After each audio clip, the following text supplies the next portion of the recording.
Hi everyone, if you enjoyed this video please subscribe. If you haven't subscribed yet, I'd love to see you join me. And don't forget to like and let me know what you think in the comments. Most folks picture park rangers as the friendly faces telling kids to pick up their candy wrappers and occasionally rescuing lost day trippers. That's the brochure version I bought into anyway, when I first signed up.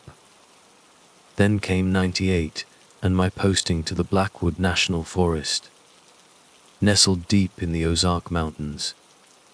Locals around those parts will spin yarns about Blackwood being a sanctuary, a slice of heaven itself. They clearly hadn't spent a season there like I had. My name's Jake Harding, and that year in Blackwood flipped my whole world sideways. Serenity. Overrated, trust me. Life hadn't exactly dealt me a winning hand up to that point. High school dropout. A few years pounding nails on construction sites, the relentless din, the constant demands, it all just wore me down. Nature though. Nature asked nothing. So, park ranger seemed like my escape route to a quiet existence. Turns out Mother Nature has her own brand of noise. And sometimes, it's the kind that rattles you to your core. That day started like any other. Radio crackle. A couple of campers hunting for the trailhead to Hemlock Falls. Some kid bawling about a marshmallow casualty in the campfire. Standard park ranger soundtrack. Then, around 3 p.m., dispatch chirped about a group of hikers overdue from a day hike. They'd ventured off trail, deep into the backcountry, classic rookie mistake. City folks stroll into the woods picturing picnic spots, not realizing they're stepping onto nature's menu. I grabbed my standard kit, flashlight, radio, and almost instinctively reached for the rifle, then hesitated. Arkansas's woods, wildlife, sure, but nothing that ever registered on the threat-o-meter in my years on the job. Boots crunching on the gravel path, I headed for the trailhead, plunging straight into Blackwood's embrace. Beautiful, if brooding, is how I describe Blackwood. Towering pines so dense they choked out the sunlight. Bird calls echoing off granite cliffs. A perpetual wind that always sounded like it was muttering secrets you weren't meant to understand. But that day, the wind was silent. The birds were gone. Just this eerie quiet, pressing in, like the forest itself was taking my measure, deciding if I was worth acknowledging, or something worse. I reached a small clearing, scanned the area. Nothing. Then I spotted it, a lone backpack, slumped against an ancient oak. Odd, sure, but people ditch gear when panic sets in. My radio sputtered to life. Other rangers were still combing their assigned sectors, striking out. No sign of the hikers since they'd entered the backcountry, and radio calls met with dead air. That's when I saw them. Not human footprints. Not animal tracks, deer, bear, nothing familiar. These were wrong. Massive, thread gouges in the earth. Clawed impressions that seemed to drag slightly, like whatever made them was heavy, deliberate. I knelt, tracing the grooves with my fingers. Whatever left these wasn't rushing. It was stalking something. And it wasn't trying to be discreet. The sun was starting to dip, painting the woods in that bruised, late afternoon light that makes the world feel like it's closing in. Then I heard it, a low, rhythmic thudding in the distance, like a heartbeat, but wrong. Too deep, too steady. Not from something moving, but something existing, like it was just there, a constant pulse to remind you it was present. I kept moving, pace slowing. A flicker of doubt. Turn back. Call it in. Wait for backup. But pride, that stubborn park ranger pride, wouldn't let me admit I was spooked by a woodland echo. So, I pushed on, the thudding growing louder, pulling me deeper. Broke through another line of trees, and that's when I found them. At first glance, they looked like they were just resting. 3 figures slumped in a circle, backs to me, like they decided to nap after a long hike. Hikers, hello. I called out, voice tight. No response.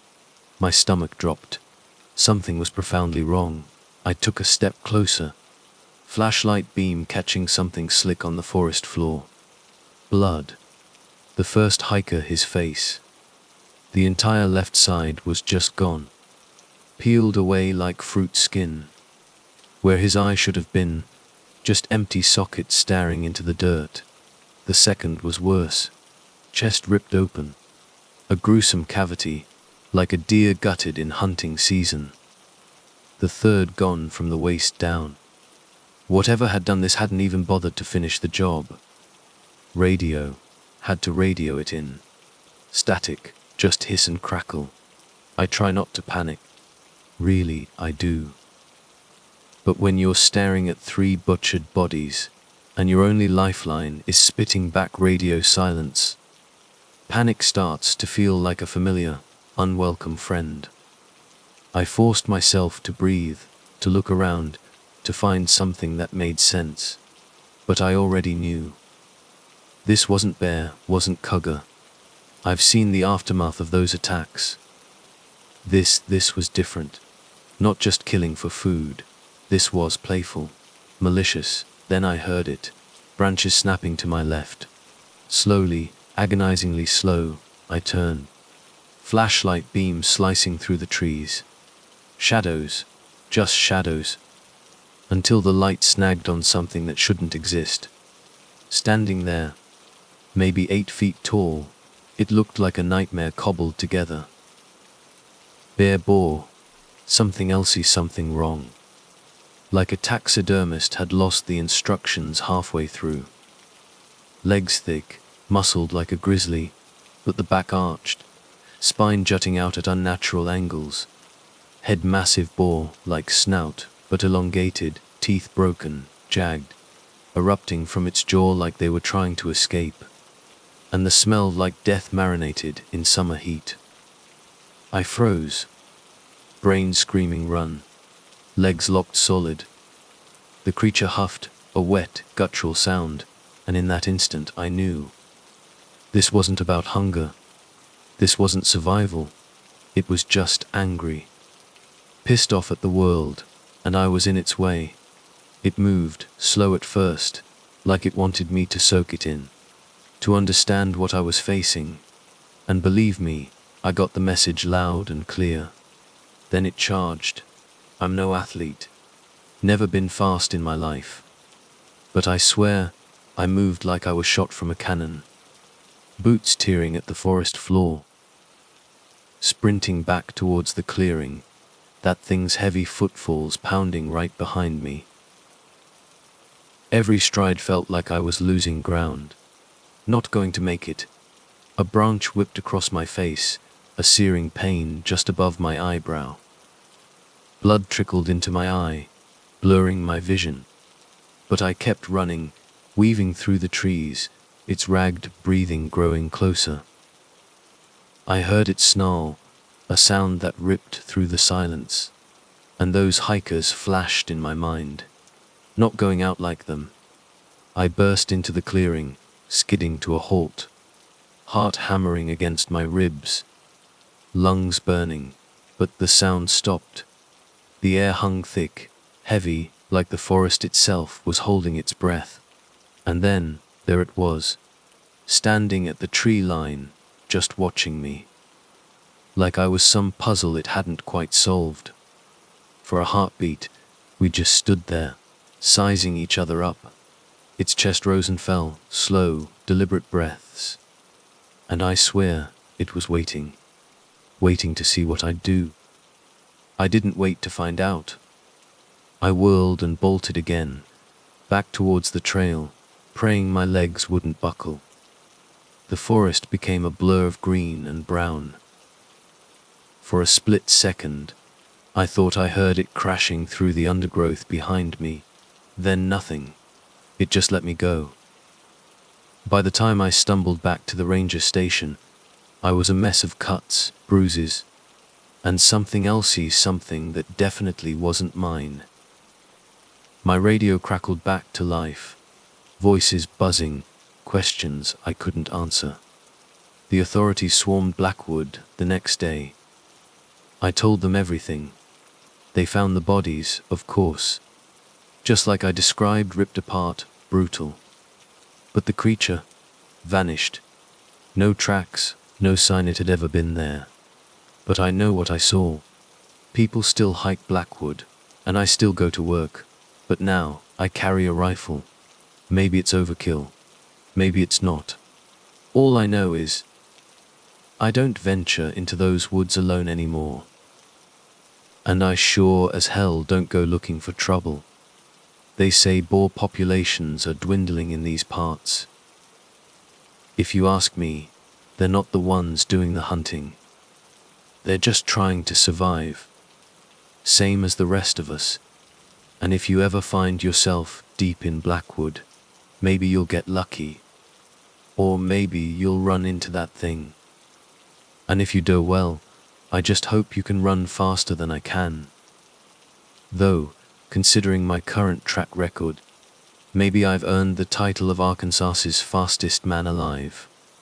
Hey, I didn't die. Guess that counts for something. Right, back in '98, I was knee-deep in my gig as a park ranger up in Montana. Had been at it for about 6 years then. Name's Jake Callahan. Took the job mostly to vanish, you know. Get away from the city noise, the crowds, everything that reminded me of the life I was trying to outrun. Let's just say a messy divorce can really mess with your head and make you rethink priorities. So, when the chance popped up to oversee a chunk of isolated national parkland near the crazy mountains, I jumped on it. Truth is, out there, you're not expecting much drama. Maybe a lost day, tripper, some loudmouth campers. That's usually the extent of it. Nobody preps you for the days when things just fracture. When reality cracks and you're staring into a nightmare no one even hinted at. I was on routine patrol when dispatch chirped about a missing family, mom, dad, kid vanished while hiking near Shadow Creek Canyon. Sun was already kissing the horizon when I parked the Blazer at the trailhead. Never packed a gun, never felt the need. Figured the wildest thing I'd ever tangle with would be a curious badger, or maybe a stray coyote at worst. That mindset. Yeah, it did me zero favors that day. The trail started off gentle enough, but then it forked into these skinny, overgrown paths. Underbrush thickened up, and I started clocking these weird little details I'd missed on earlier hikes. Branches twisted into shapes that looked intentional, like someone had deliberately bent them, crafted them.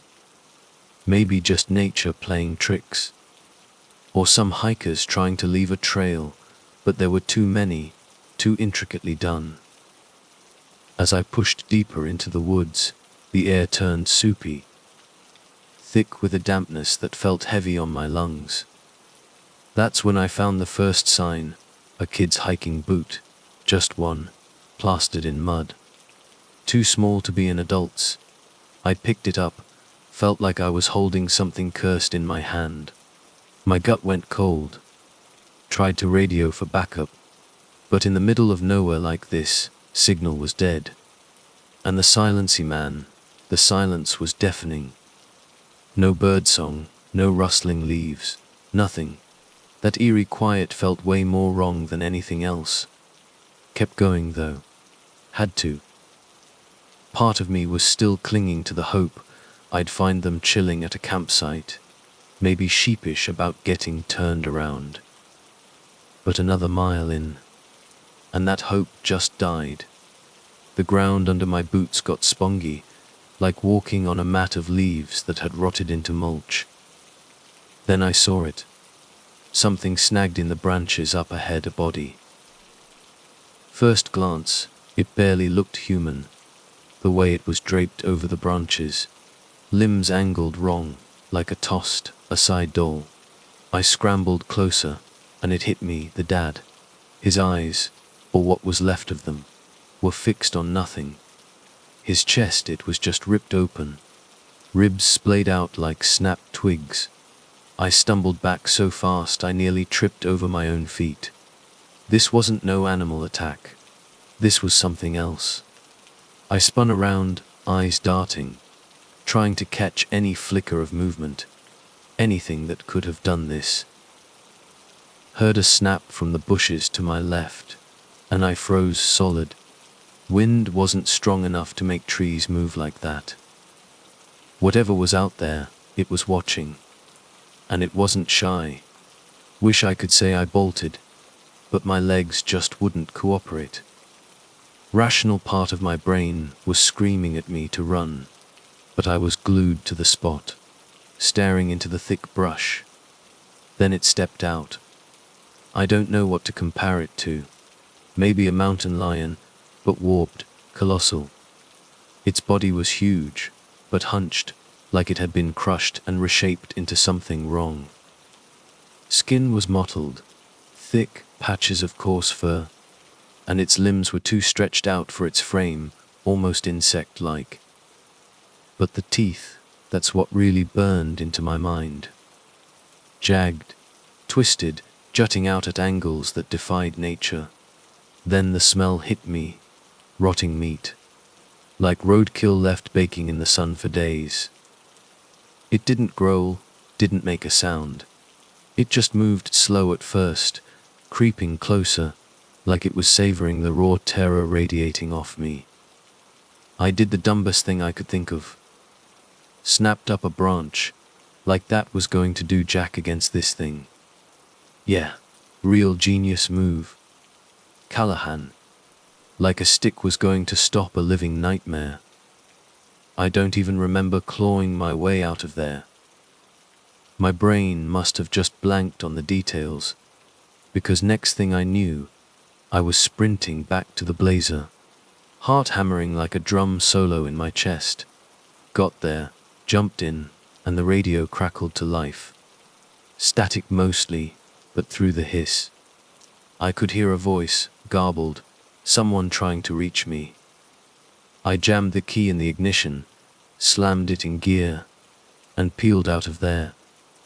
Hands shaking so bad, could barely keep the wheel straight.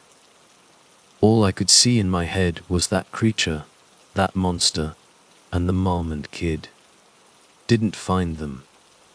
Didn't even want to think about what happened to them. Back at the ranger station, I must have looked like I'd crawled out of a grave, because my supervisor, Reynolds, gave me this look, half worried, half pissed. He didn't buy it, not at first. Said I probably saw a bear or something. But after I dragged him back to the site the next day, his color drained out of his face. The body was gone, vanished. But the blood was still there, soaking into the earth like some kind of twisted sponge. Reynolds didn't say much after that. Just nodded, called it in. Said we'd leave it to the authorities. But here's the kicker, nobody ever showed. No investigation, no search teams, nothing. Like the whole damn thing got swallowed by the woods, like it never even happened. Months later, I started hearing whispers from the locals, hushed stories about the woods. Something ancient, something hungry, something that lived deep in the forest, snatching people into the trees. They never come back, and those that do, they don't last long. I didn't go back to Shadow Creek Canyon after that. Maybe I should have quit then, packed it in, and left Montana for good. But I didn't. Something about this place, it keeps pulling me back, like it's got its claws sunk in me. Maybe I'm waiting for that thing to show itself again. Maybe I'm just a damn fool. The messed up part. Every now and then, I still catch myself thinking about that stupid stick, you know. The one I tried to wave at a monster. Been meaning to get a gun ever since. Still haven't. Guess I'm a slow learner. And yeah, Reynolds is still around.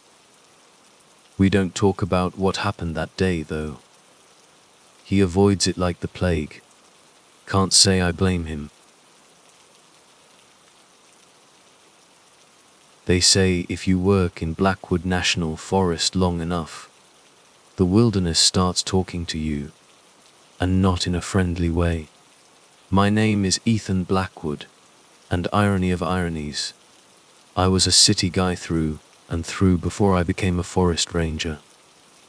Used to push paper in a climate-controlled office, but turns out staring at spreadsheets was almost as lethal as a heat stroke in the field.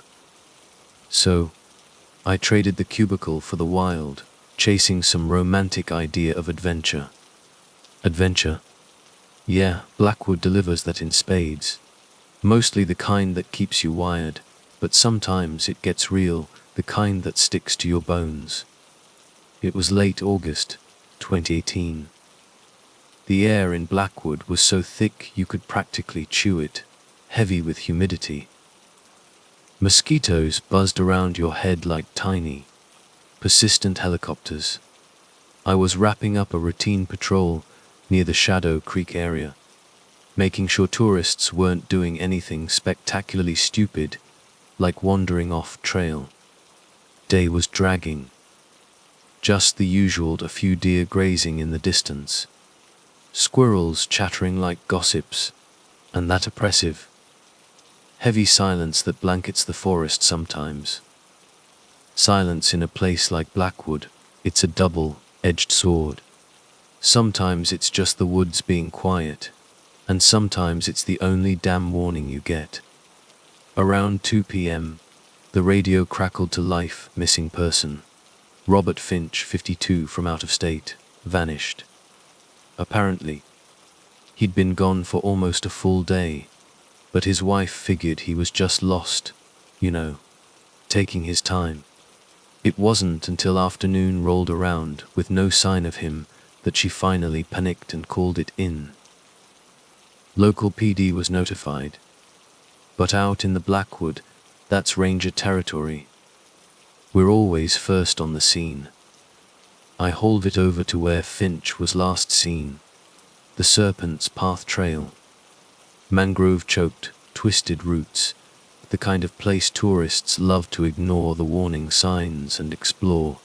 His wife mentioned he was keen on the less traveled routes. Bad news. Tourists with a death wish in their hiking boots rarely leave Blackwood in one piece. By the time I reached the trailhead, the sky was bruised purple, heavy clouds hanging low, promising a downpour but not delivering yet. I parked the truck, grabbed my flashlight, radio, and my gut feeling of impending doom, and headed into the woods on foot. The Serpent's Path was aptly named narrow, winding, choked with mangroves and saw palmetto that could shred you if you weren't paying attention. You'd think gators would be the main worry, but out here, it always felt like the forest itself was the predator, wanting you gone. An unnatural stillness hung in the air. No birdsong, no insects chirping, just dead quiet. I pushed down the trail for about a mile, and that's when I saw the first sign. Torn fabric, snagged on a mangrove branch. Backpack strap, freshly ripped, edges frayed like it had been yanked apart with brute force. I knelt down, examined it, my stomach clenched. This wasn't good. Missing hikers I'd dealt with before. This was different. No footprints around. No sign of a struggle, just this strap, dangling like it had been ripped clean off someone's shoulder. That's when I felt it. Not fear. Not exactly, but that prickling sensation of being watched. Paranoia? Maybe. But out in Blackwood, when the woods go silent like this, something's out there. Question is, do you want to find out what? I radioed dispatch, gave them the update, and kept moving. Another mile, and I stumbled into a small clearing. The trail forked. Foliage was trashed, branches snapped, like something big and clumsy had barreled through. I took the left fork, moving slower now, the unease crawling under my skin, thicker than the humid air.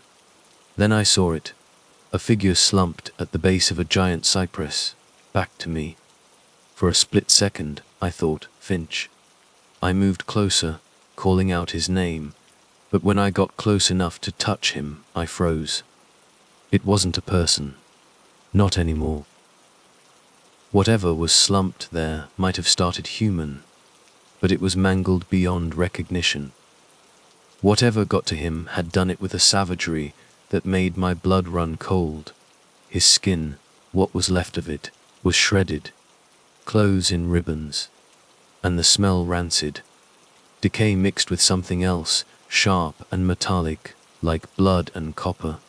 I stumbled back, breath hitching in my throat. Gator attack. No way. Gators drag their prey into the water. They don't leave a massacre scene like this on dry land. I fumbled for my radio again, but before I could even key the mic, I heard it, behind me, rustling. Soft, almost too soft to hear, but there, and getting closer. Slowly I turned, trying to keep my breathing steady, but the air felt like lead in my lungs. Didn't see anything at first. Just mangroves, the wall of green closing in. Then, movement. Flicker of shadow between the trees. Panther, we had them in Blackwood. Fast, silent, ghosts in the undergrowth. But this didn't move like a panther. Too low, too jerky. Heart hammering against my ribs like a trapped bird. I backed away from the clearing, back towards the trail. Another rustle, this time to my right. It was circling me. Whatever it was playing with me. Like a predator toying with its prey. I kept backing up, but my boot caught on a root, and I went down hard. Flashlight flew out of my hand, clattering on the ground. Rustling stopped. Silence again. But this silence was different. Heavy.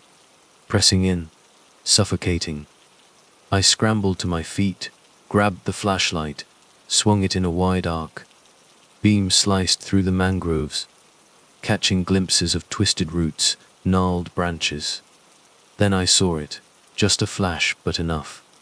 Creature darted between two trees, low to the ground, long and sinewy, with a gait that wasn't natural. Moved on all fours, but didn't look like any animal I knew. Body of a predator, but something fundamentally wrong about it. I bolted. Didn't think, just ran.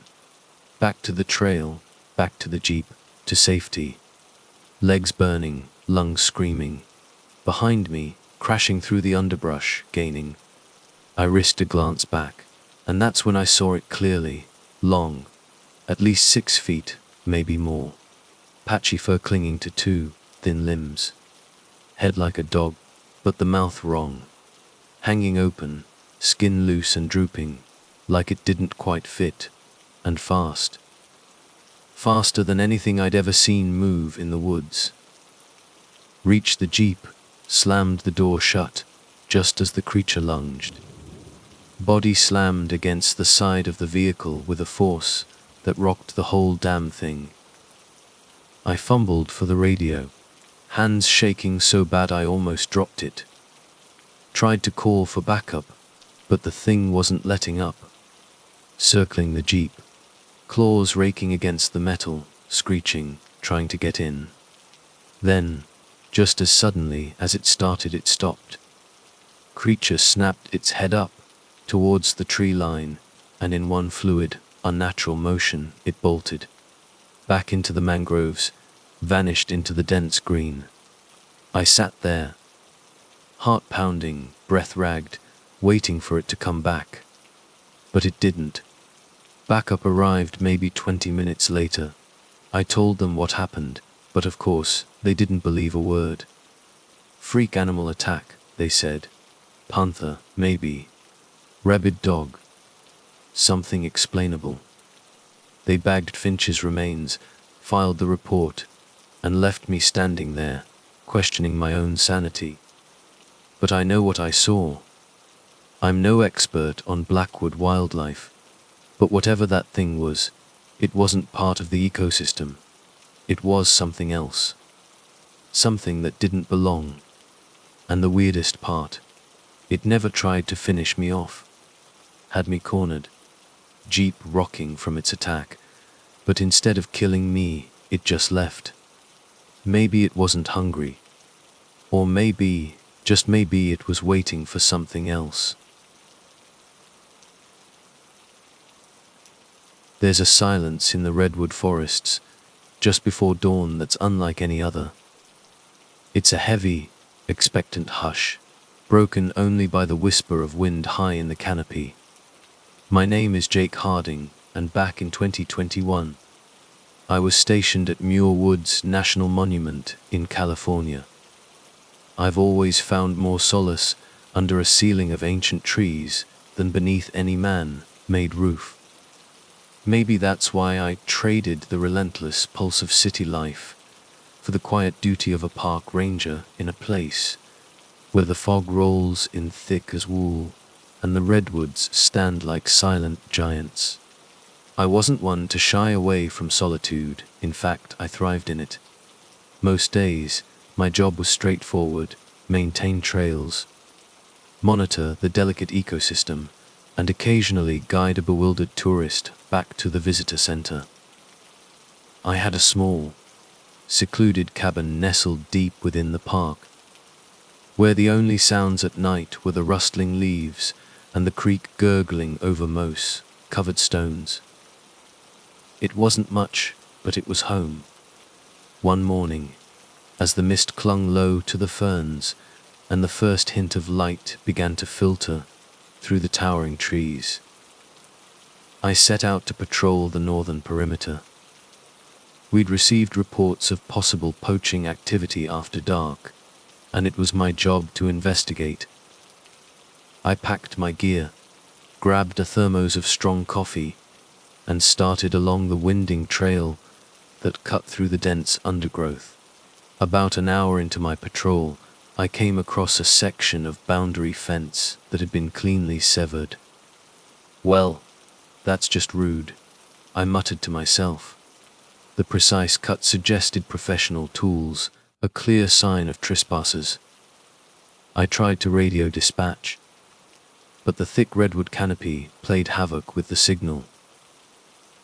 Figure's technology always failed when you needed it most. I decided to follow the tracks leading away from the fence. They weren't boot prints, though. These were large, almost circular imprints, unlike anything I'd ever seen. Maybe some kids messing around with novelty shoes. But who goes to such lengths for a prank out here, where no one might ever see it? I snapped a few photos with my phone, thinking I'd send them to the park's wildlife biologist later. As I ventured deeper, the air grew heavy, and the usual forest sounds began to fade. No birdsong, no rustling squirrels, no buzzing insects, just an unnerving quiet. That's when I stumbled upon the first carcass. It was a bobcat, or what was left of one. The body was grotesquely ripped open, ribs splayed out like broken branches. The flesh was untouched, but the internal organs were gone. A coldness seeped into me, not just from the damp air, but from the stark realization that this wasn't the work of any known predator. "Looks like you had a bad day," I said to the ravaged remains a feeble attempt to mask my growing unease with dark humor. I took more photos, carefully noting the GPS coordinates. Documentation was crucial, even if this whole thing felt increasingly unreal. I pressed on, finding more disturbing signs. Patches of undergrowth were flattened, deep gorges scarred tree trunks impossibly high for any bear. Then I heard it, a low, guttural growl that seemed to vibrate through the very ground beneath my feet. It wasn't thunder. The sky above was clear. It sounded almost like laughter, but twisted wrong. No, that couldn't be. I shook off the unsettling thought and kept moving. About half a mile further, I found something that stopped me dead in my tracks. Tangled in the roots of an ancient redwood was a torn piece of fabric, camouflage pattern, hunter's gear. Nearby, lying amongst the fallen needles, was a rifle, snapped in two. I picked up the broken pieces, noting the sheer force it would have taken to inflict such damage. "Someone's been skipping leg day," I whispered, trying to keep my nerves steady with gallows humor. Then I saw the blood. Not much, but enough to suggest someone was injured, badly. Human tracks mingled chaotically with those same bizarre, circular footprints I'd seen earlier. Whatever had happened here, it wasn't good. I tried the radio again, but all I got was static. The sensible thing would have been to turn back, to call for backup. But if someone was hurt, possibly dying out here, I couldn't just leave them. I followed the trail, moving as silently as possible. The forest seemed to close in around me, the redwoods leaning inward like they were guarding some terrible secret. Then, I came upon a small clearing, and in the center, a figure stood hunched over something. At first, I thought it was a bear, due to its sheer size. But bears don't have limbs like that, powerfully muscled, too long, and ending in hands, not paws. And bears certainly don't stand upright with that unnerving ease. The creature was covered in coarse, matted hair, and its arms hung low, ending in hands tipped with claws that gleamed even in the dim light filtering through the canopy. It was feeding on something. Or someone. I took a slow step back, a twig snapping under my boot. The creature's head snapped up, revealing a face that was disturbingly human, yet utterly alien. Its eyes were small and deep-set, its nose flattened, and its mouth, it stretched wider than any human mouth should, lined with teeth that resembled a crocodile's. My heart hammered against my ribs, a frantic drumbeat of pure terror. I instinctively reached for the sidearm at my hip, only to remember I'd left it back at the cabin.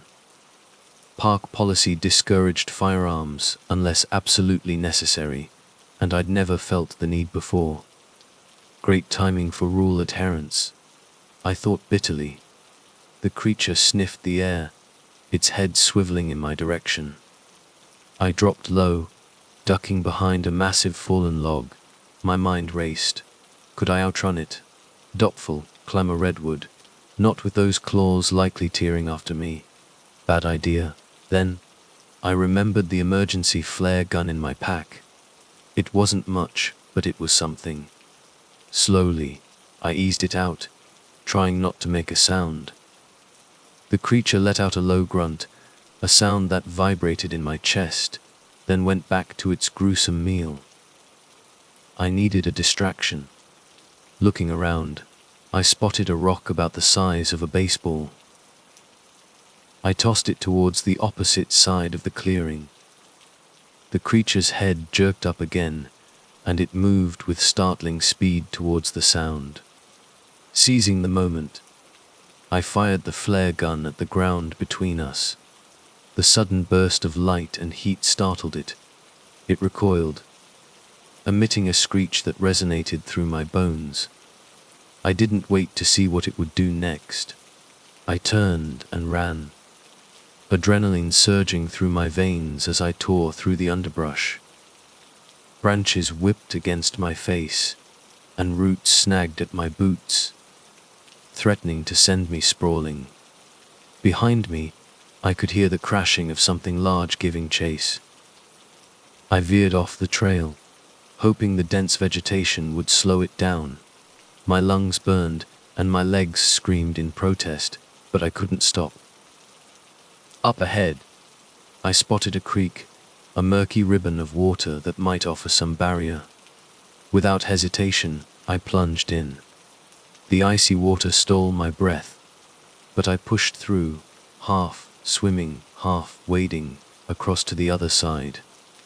I scrambled up the muddy bank and looked back. The creature stood at the water's edge, pacing back and forth. It seemed unwilling or unable to cross. For a moment, we locked eyes, and I felt a primal fear that words can't capture. Not wasting another second, I kept moving. Eventually, I reached one of the main trails and nearly collided with another ranger, old Rodriguez, a seasoned guy with a weathered face and eyes that had seen it all. "Foo there, Harding, what in tarnation's got you spooked?" he asked, eyeing my disheveled appearance. "There's something out there," I gasped, struggling to catch my breath. "Something not right. It attacked a hunter. I think he's dead." Rodriguez's usual jovial expression vanished. "Are you pulling my leg? Do I look like I'm joking?" I snapped back, the adrenaline still coursing through me. He studied me for a long moment, then nodded slowly. "All right, let's get back to the station and call this in." As we made our way back, I couldn't shake the feeling that we were being watched.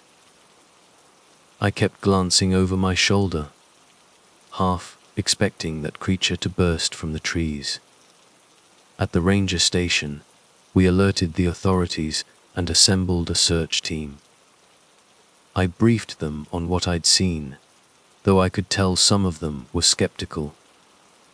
"Sounds like a Sasquatch sighting," one of them chuckled. "Maybe you've been out here too long, Harding." "Believe what you want," I retorted, exhaustion and fear making me sharp. "But something dangerous is out there, and we need to find that hunter if there's any chance he's still alive." We set out again, this time a group of 6, all armed and alert. The sun was beginning to set, casting long, distorted shadows that danced eerily as we moved. We reached the clearing, but the scene was different now. The ground where the creature had been was disturbed, and drag marks led away into the deeper woods. "Over here!" one of the guys shouted. He was standing near a thicket, pointing at something on the ground. It was a severed arm. The camouflage sleeve was torn and stained a horrifying dark red.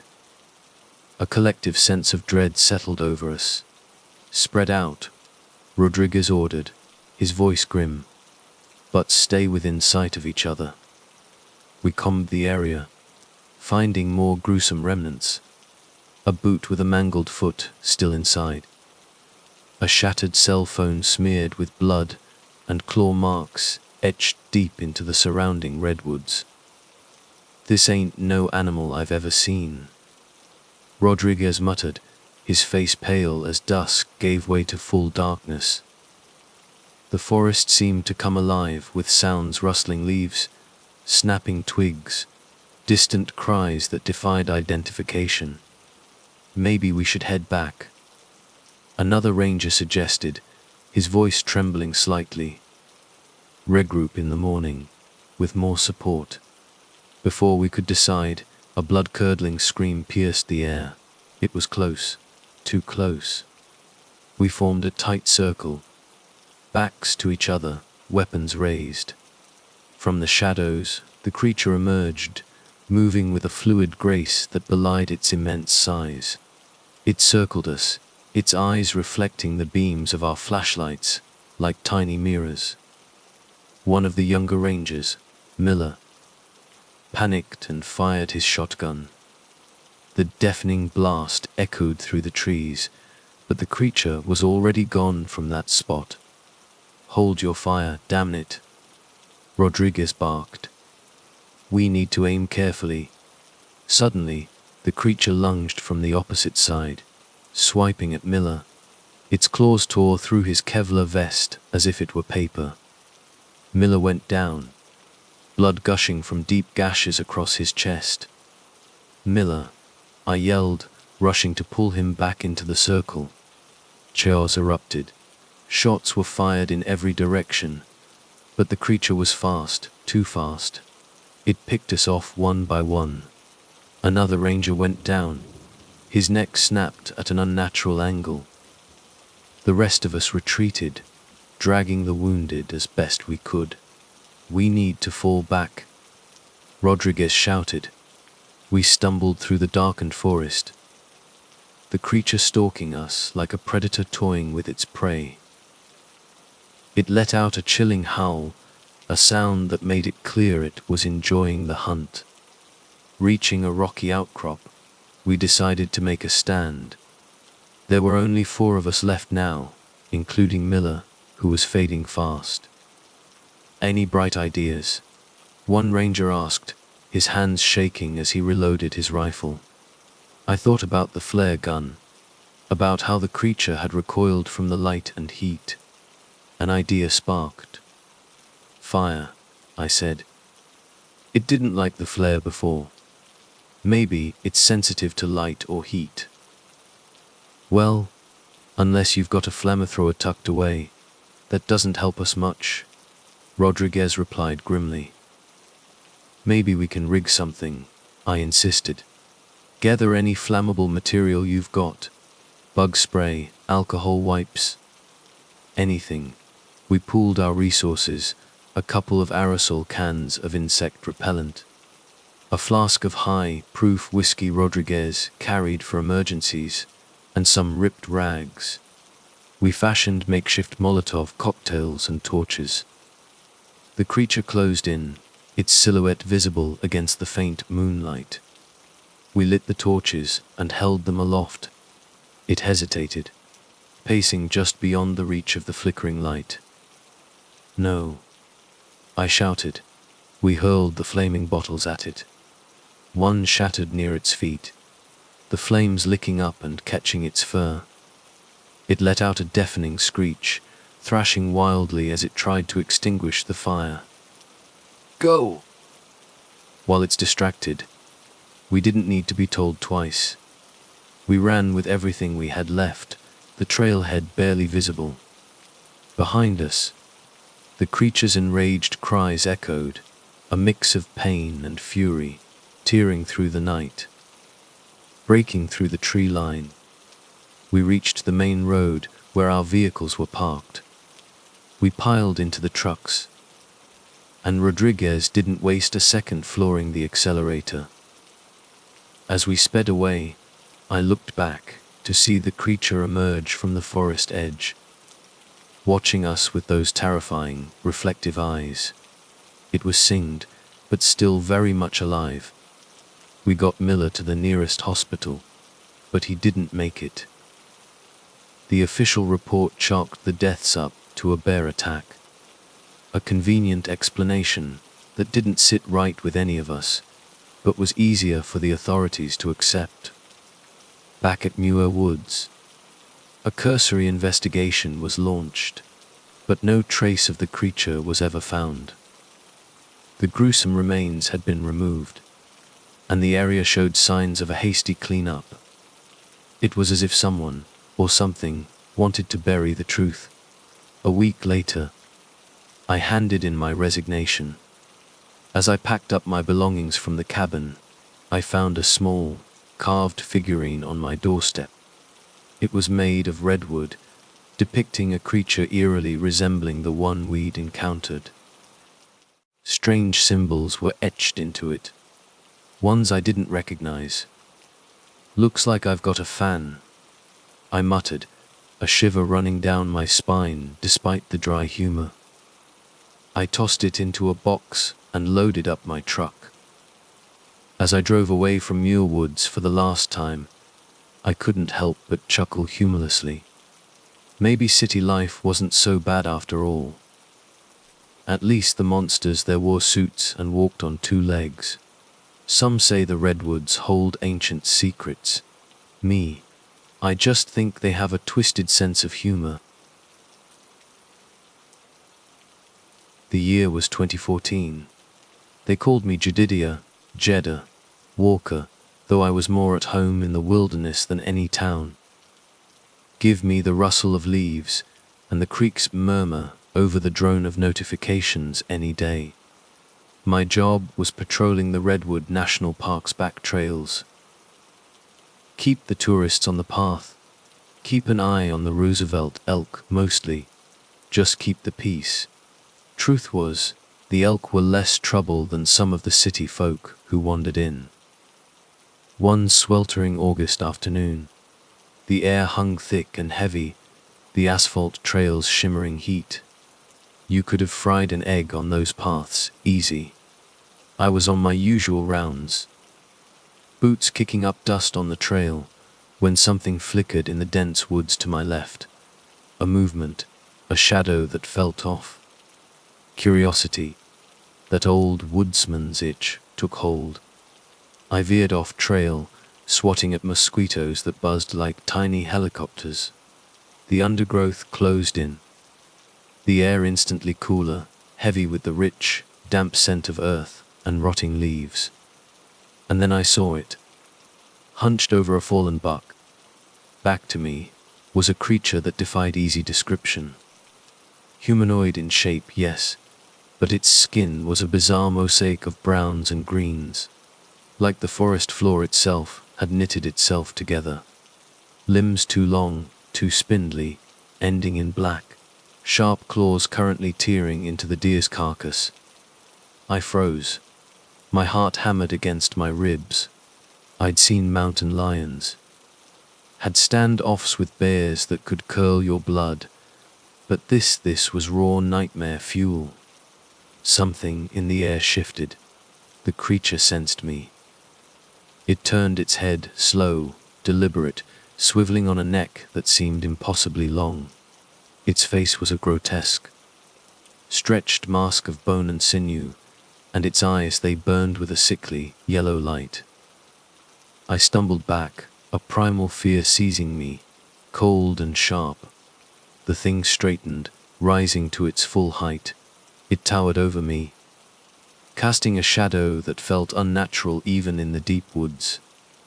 A low, guttural growl ripped from its chest, a sound that vibrated in my bones.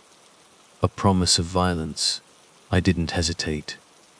I turned and ran, crashing through the undergrowth, branches clawing at my face, thorns ripping at my clothes. Behind me, I heard it. Heavy footfalls pounding the earth, snapping branches. That chilling growl echoing through the trees. I burst back onto the trail, lungs burning, legs screaming. Glancing back, I saw it emerge from the trees. It paused at the edge of the woods, those glowing eyes locked on me for a heartbeat too long. Then, it melted back into the shadows, gone. I stumbled back to the ranger station, clothes torn, skin bleeding from scratches. I told my partner, old Dale, what I'd seen. He just gave me that pitying look, the one that said, Jed's been out in the sun too long. Heat stroke. Hallucinations, that's what they figured. But I knew what I'd seen. And sleep offered no escape. The yellow eyes followed me into my dreams. I spent the next few days obsessed, haunted, poring over old park records, dusty archives, local history, anything for a clue. Officially, nothing. But then I dug into the local legends, the whispered folklore of the region. Stories of a creature called the Raven Mocker, a shape-shifting spirit evil incarnate that could wear any face, animal or man. Dismissed as old wives' tales, superstition, but the descriptions, they mirrored what I'd seen with chilling accuracy. Armed with this unsettling knowledge, I went back to the encounter site. The deer carcass was gone, picked clean. Only scattered bones remained, like fallen leaves in the dust. I followed a trail of broken branches, disturbed earth, deeper into the woods, a knot of dread tightening in my gut. Sunset blurred across the sky, casting long, distorted shadows that danced and writhed in the fading light. I reached a clearing, a bare circle of earth ringed by ancient redwoods. And there, in the center, I saw it again. The raven mocker. It was hunched over another killed, a young elk calf, its claws buried deep in the soft flesh, jaws tearing at the fur. Rage, hot and blinding, surged through me. I charged yelling, a roar ripped from my own throat, trying to scare it away. The creature turned, those yellow eyes blazing with fury. It lunged. Claws ripped across my chest, tearing through my shirt, through skin. Pain exploded, sending me sprawling backwards. The raven mocker loomed over me, its breath hot and foul on my face, claws raised for the killing blow. I braced for the end, squeezed my eyes shut, but it never came. I opened my eyes, just in time to see the creature stagger, then fall. Standing behind it was a young woman, face grim, hands tight around a bloodied hunting knife. She helped me up, her eyes dark with concern.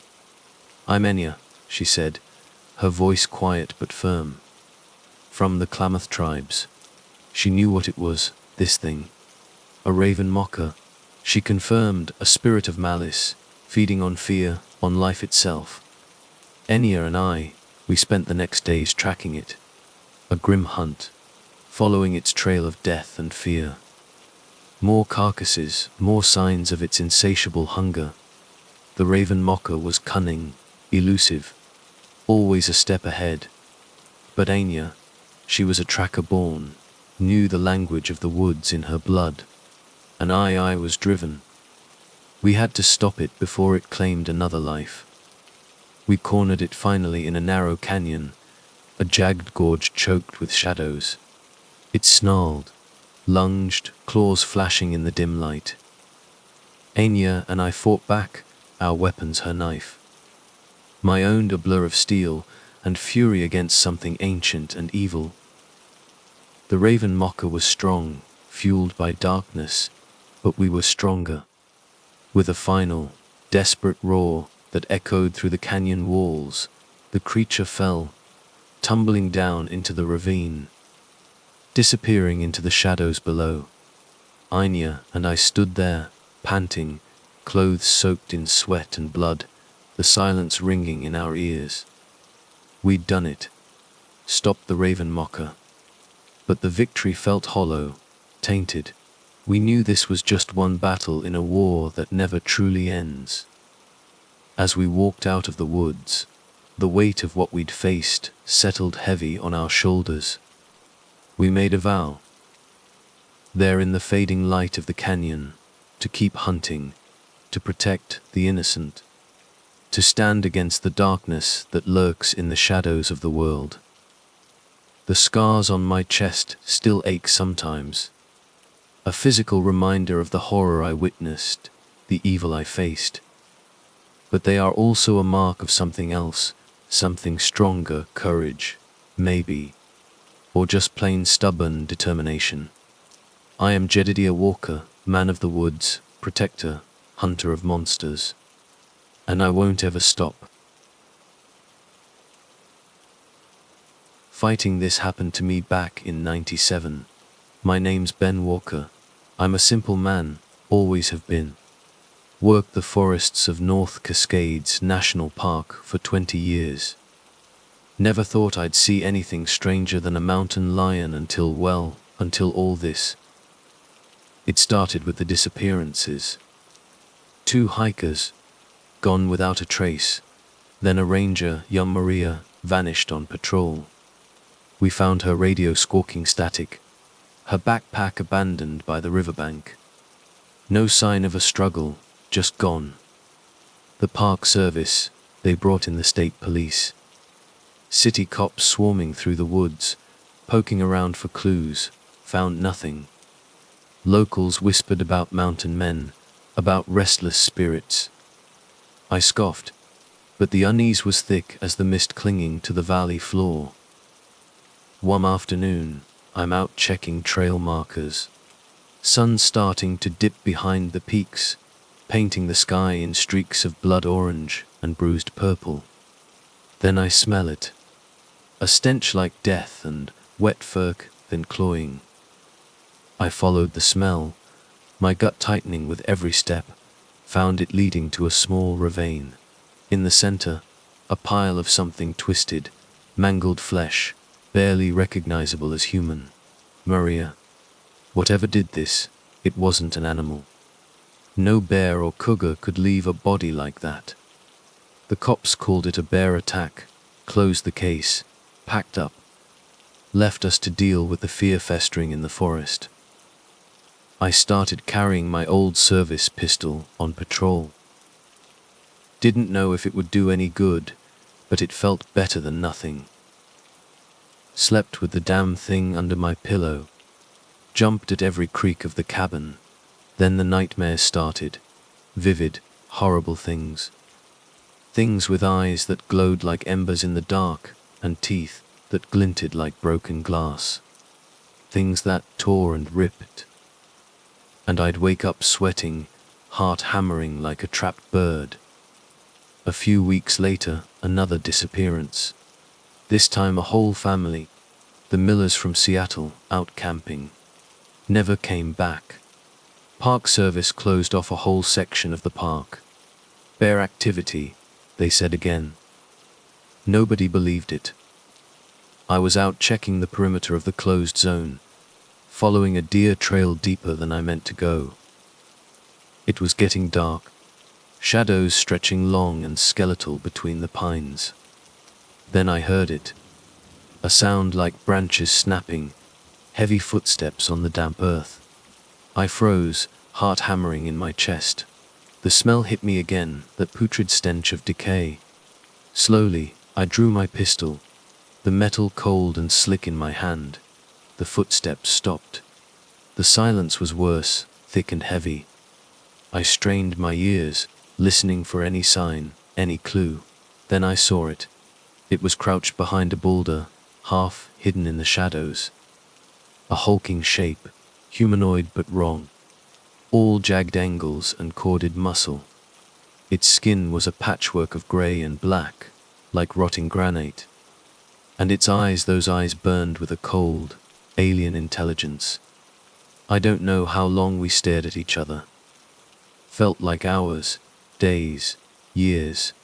My finger tightened on the trigger of my pistol, the metal biting into my skin. Then it moved. It lunged. A blur of motion faster than anything I'd ever seen. I fired. The shot echoed through the silent woods. The creature roared. A guttural sound that ripped through me like a shard of ice. I stumbled back, tripping over a root, falling hard onto the damp earth. The creature was on me, its weight crushing the air from my lungs.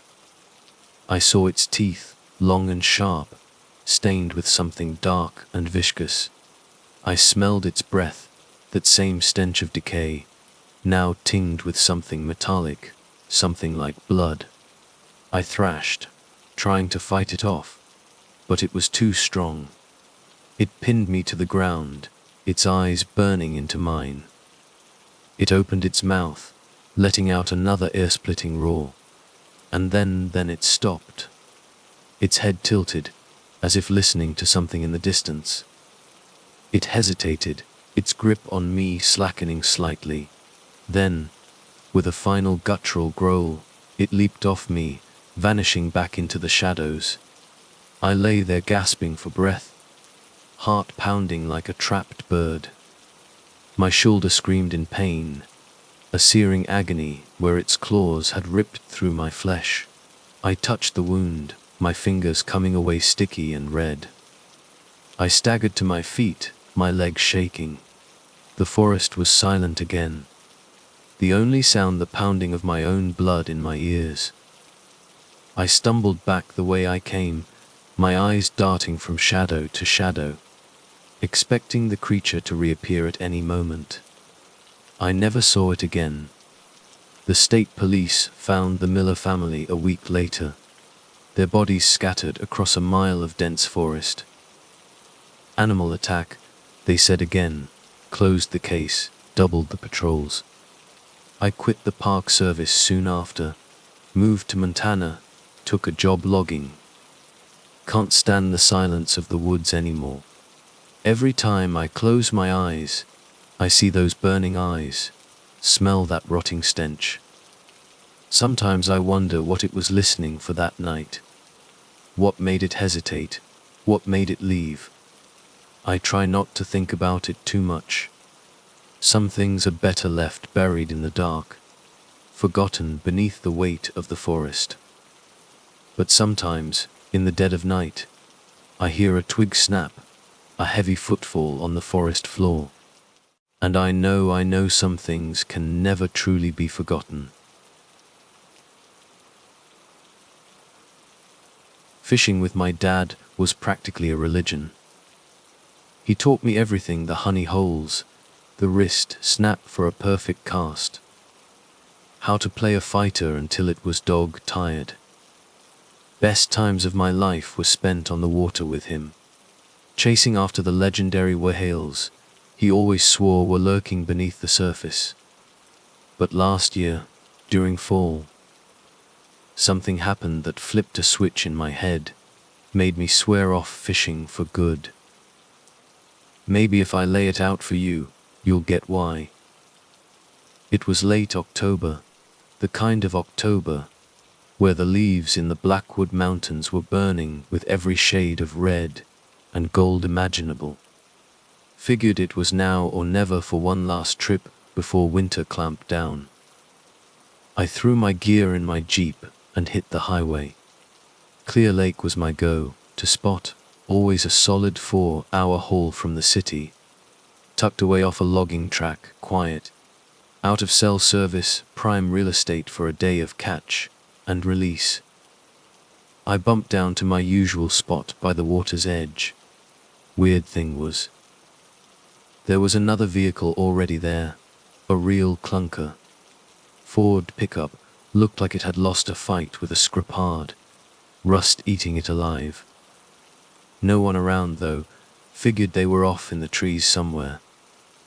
Not ideal, but Clear Lake wasn't exactly a puddle. Plenty of space to spread out.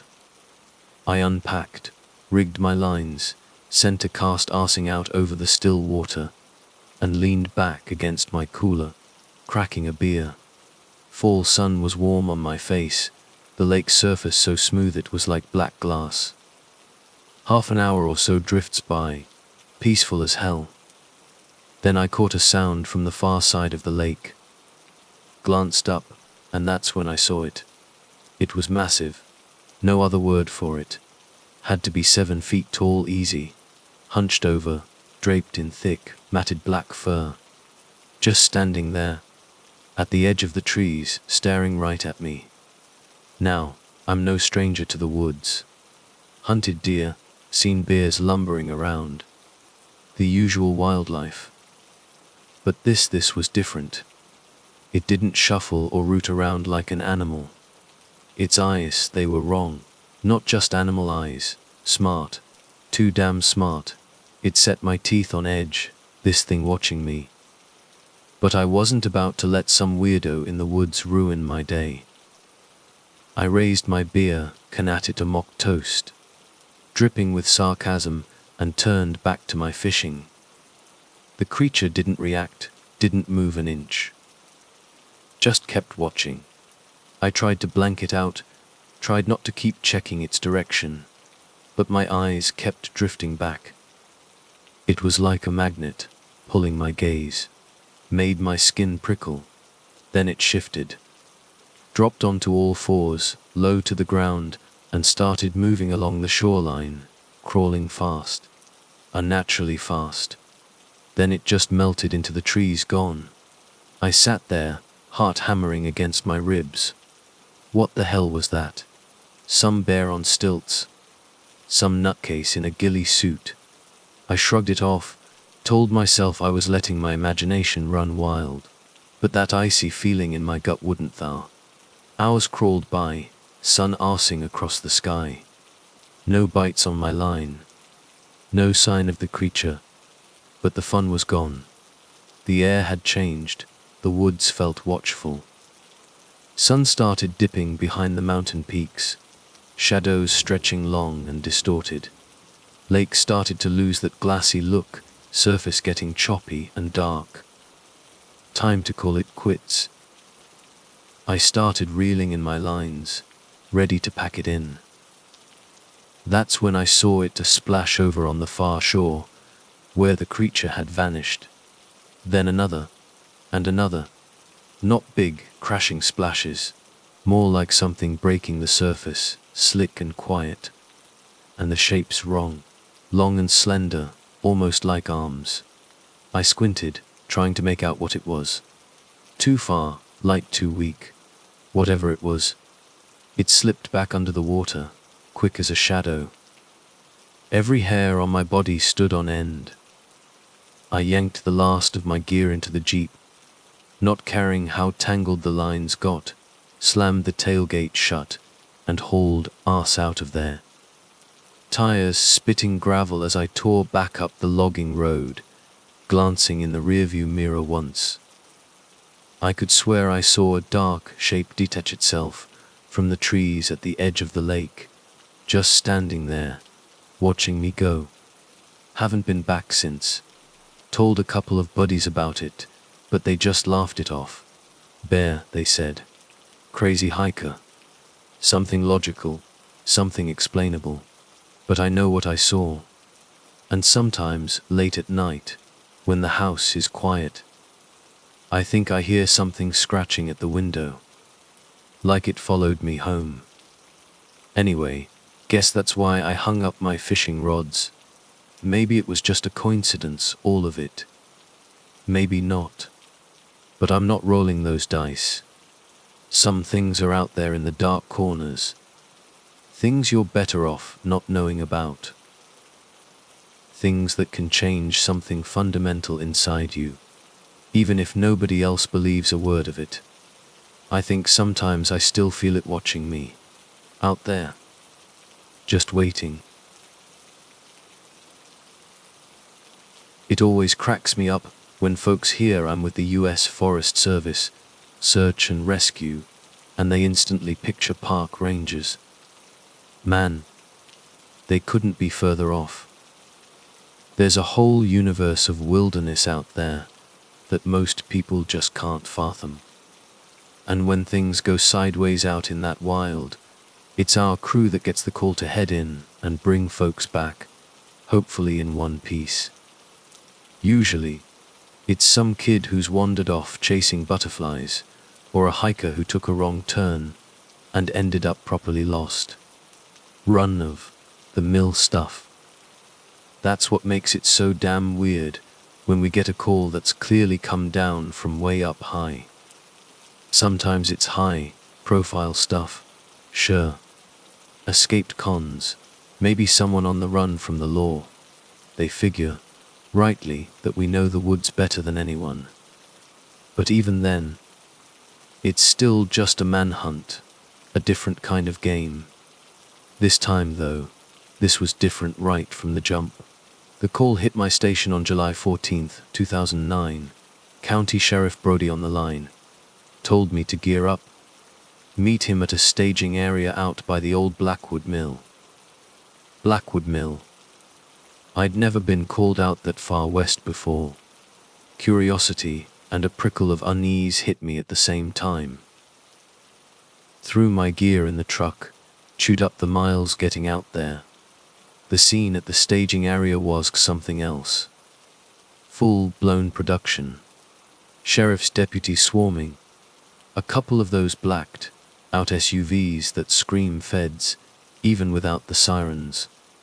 More flashing emergency lights than a Vegas casino. Adrenaline started to pump. Sheriff Brody himself climbed out of one of the SUVs to meet me. Brody knew him from Sunday service, but his face was drawn tight with worry. That set my teeth on edge right there. He briefed me as we walked towards this up command tent they'd set up. Apparently, reports had been trickling in about weird sounds out in the Blackwood forest. Deep in, near the old abandoned Blackwood homestead. Hikers mostly at first, but the descriptions they were off.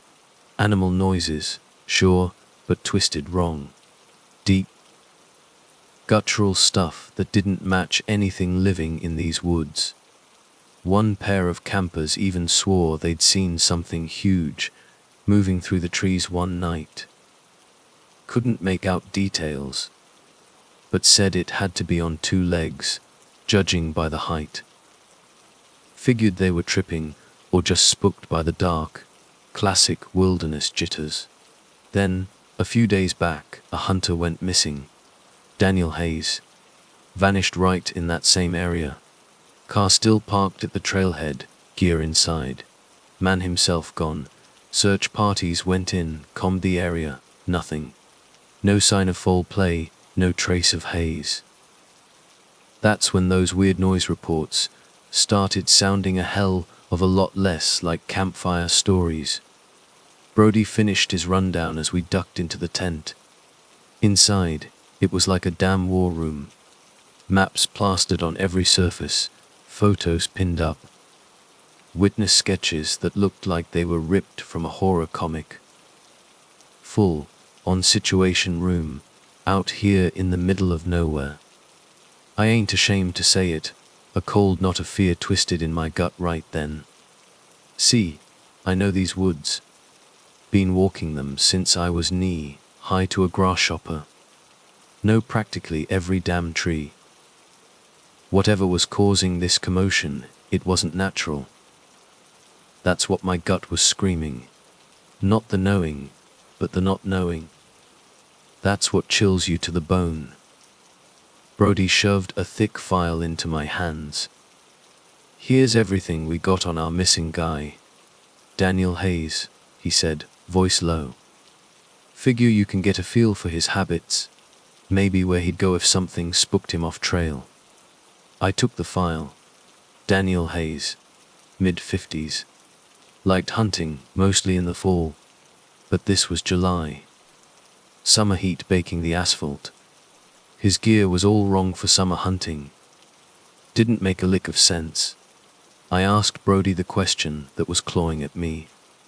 Sheriff, if he heard those noises, saw whatever those campers did, why in God's name would he go further into the woods? You'd think he'd be hightailing it back to his truck. Brody just shrugged, that worried line between his eyes digging deeper. Maybe he saw something, thought he could bag a trophy pelt. Some hunters get stupid like that, tunnel vision kicks in. Or maybe he turned around, panicked. It's as good a guess as any in this whole damn mess. They paired me up with a deputy, kid named Miller. Barely old enough to shave. We headed out to try and pick up Hayes Trail. Now, I've tracked folks before, plenty of times. But this felt different. The underbrush near the trailhead was thick, summer growth choking everything. Any clear signs of Hayes were trampled to hell by the search teams that had already been through. What little we could see didn't point one way or another. Like the man had just vanished. Poof. Into thin air. Miller was getting jumpy. I could feel it radiating off him. Didn't want to be out there. Sun dipping lower by the minute, painting long shadows through the trees. Truth be told, I couldn't blame him one bit. But I'll be damned if I leave someone lost in these woods overnight. Signaled to Miller, and we pushed deeper in, me relying on pure woodsmanship, instinct honed over years in this wilderness. And then the calls started, the weird ones. They got louder as we went in, echoing through the trees. But they never sounded close. Always just out of reach, swirling around us. Something about those guttural roars, it set my teeth on edge, scraped at something deep in my gut. Shadows were long fingers stretching across the forest floor when I found it. A patch of earth, freshly churned up, raw and bleeding soil. Drag marks clear as day, cutting a path into the trees, and spatters of something dark staining the leaves. Blood. I motioned for Miller to hang back, crouch down. Definitely blood. Too much to be from any animal I knew. Whatever took Hayes was strong, able to drag a full, grown man like he was a sack of flour. The drag marks weren't haphazard though, not panicked thrashing. There was a clear direction, purposeful. My stomach turned. We had to follow, even though every instinct screamed at me to run. To bolt back to the truck, to get the hell out of these woods. For the next hour, maybe more, it was just the trail, the trees closing in around us, and those god-awful noises that seemed to seep into the air itself. We didn't speak. Miller was pale as death, clutching his rifle like it was a lifeline, but he followed. Then the trail just stopped, cold, at a creek bed. Water was low. Summer heat had sucked it dry in places. Creek was wide here, at least 30 feet across. Plenty of space for whatever made those tracks to disappear clean. I knelt, examined the opposite bank. More blood. And something else glinting in the fading light. Twisted hunk of metal. Looked eerily like the mangled remains of Hayes' rifle. Now, I've seen animals do damage, sure. Bears can tear things up, mountain lions are brutal. But nothing I've ever seen tears steel like that.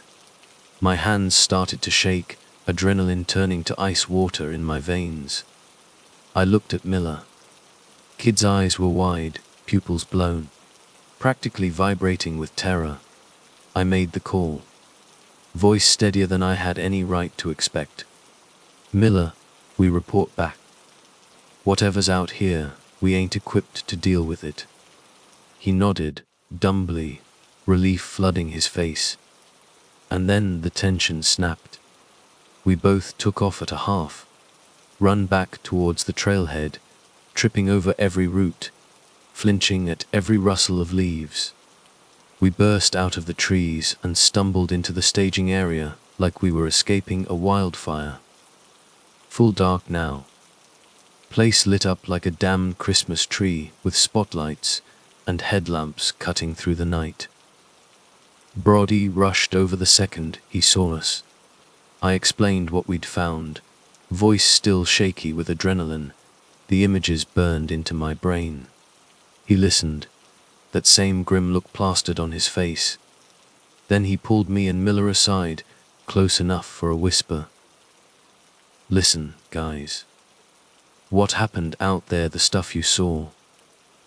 It's gonna be hard to explain. He lowered his voice even further, almost a hiss. Let's just say we found Mr. Hayes. He wasn't in good shape. And we leave it at that. Nobody needs to know about the other things. I understood. Whatever we were dealing with out there, it went way beyond a missing person. This was something bigger. Something the higher ups wanted hushed up, buried deep. I don't like lies. But sometimes it's better for folks to stay blind to what really lurks out in the dark places. Couple of days later, the whole thing was over. Daniel Hayes declared officially deceased. Case closed. Those weird noises everyone reported, they died down. vanished as quick as they came.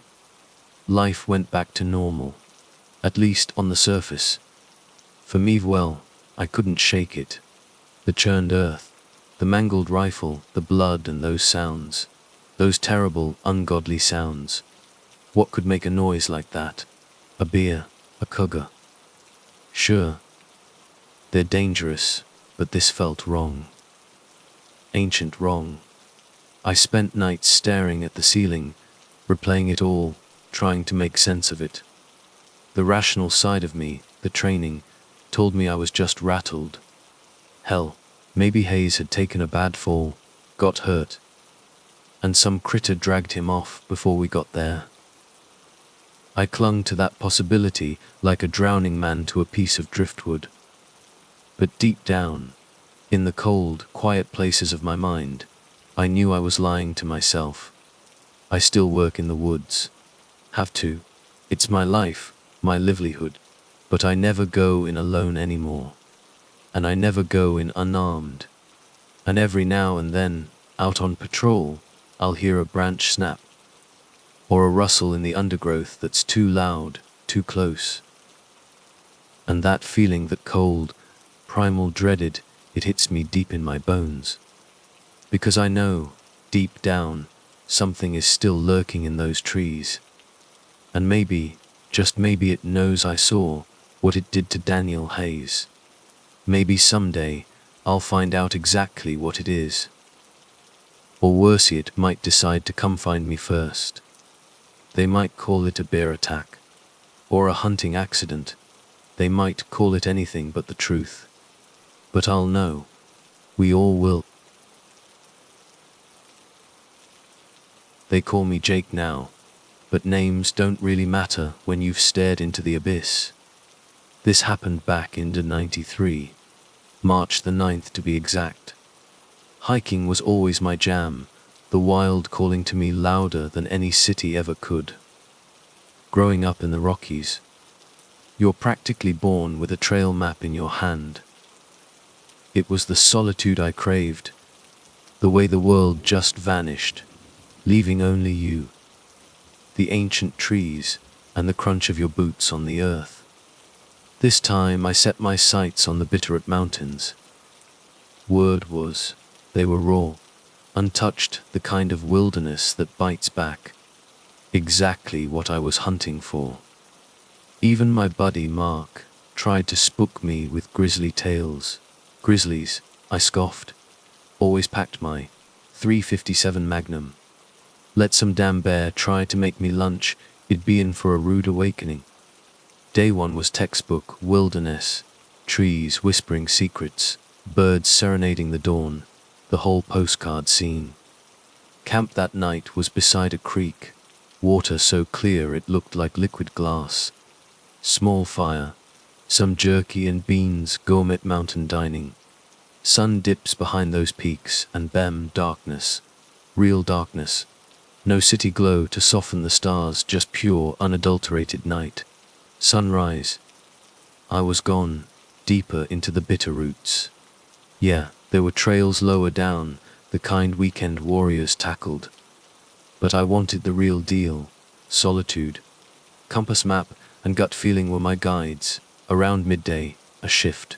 Not lost, map was clear, but the air it changed. Silence. Heavy and thick, like it was swallowing sound. No bird song, no squirrels chattering, even the wind seemed to hold its breath. Stopped for a swig from my canteen. That's when I caught it. Just a flicker of movement, a low growl that vibrated in my chest. Spun around, rifle up, heart hammering like I'd sprinted a marathon. Nothing, empty trees. Scolded myself for being jumpy, but the feeling stuck. Moved on. Slower now, eyes scanning every shadow, every rustle, trying to pinpoint the source of that growl. Couldn't shake the feeling of eyes on my back. Then I stumbled upon it. Laid out across the trail like some sick joke of a welcome mat. A deer carcass. Bones in the wilderness, nature's way. But this was twisted. Torn to shreds, not eaten. ripped open like some giant kid got bored with a toy. No blood though. Clean, like rain had washed it spotless. Something about those bare bones scraped right across my nerves. Should have turned back then. Called it quits. Blamed a rogue mountain lion. A crazed wolverine. But pride, that stubborn mountain pride, flared up. Wasn't going to let some dead deer spook me off course. Afternoon crawled by, each step heavy. Part of me braced for whatever did that to the deer to reappear. Rational side told me it was long gone. But every twig snap, every leaf rustle sent ice down my spine. Dusk blurred into evening. Found a campsite, small clearing tucked between pines. Not perfect, but it was shelter. Setting up, gathering wood, the deer kept flashing in my mind. Something that could do that was out here. Something strong and wrong. Campfire crackled to life, pushing back the darkness. Tried to play it cool, pretend it was just another night under the stars. But that night, man, the shadows were alive. Every creak of a branch sounded like claws on bark. Every rustle in the undergrowth was a predator circling my camp. Don't know what time it was when sleep finally dragged me under. A restless, shallow sleep.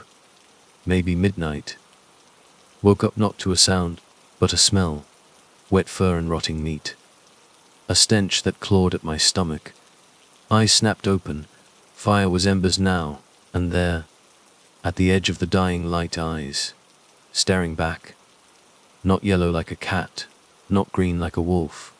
Colorless, as far as I could tell.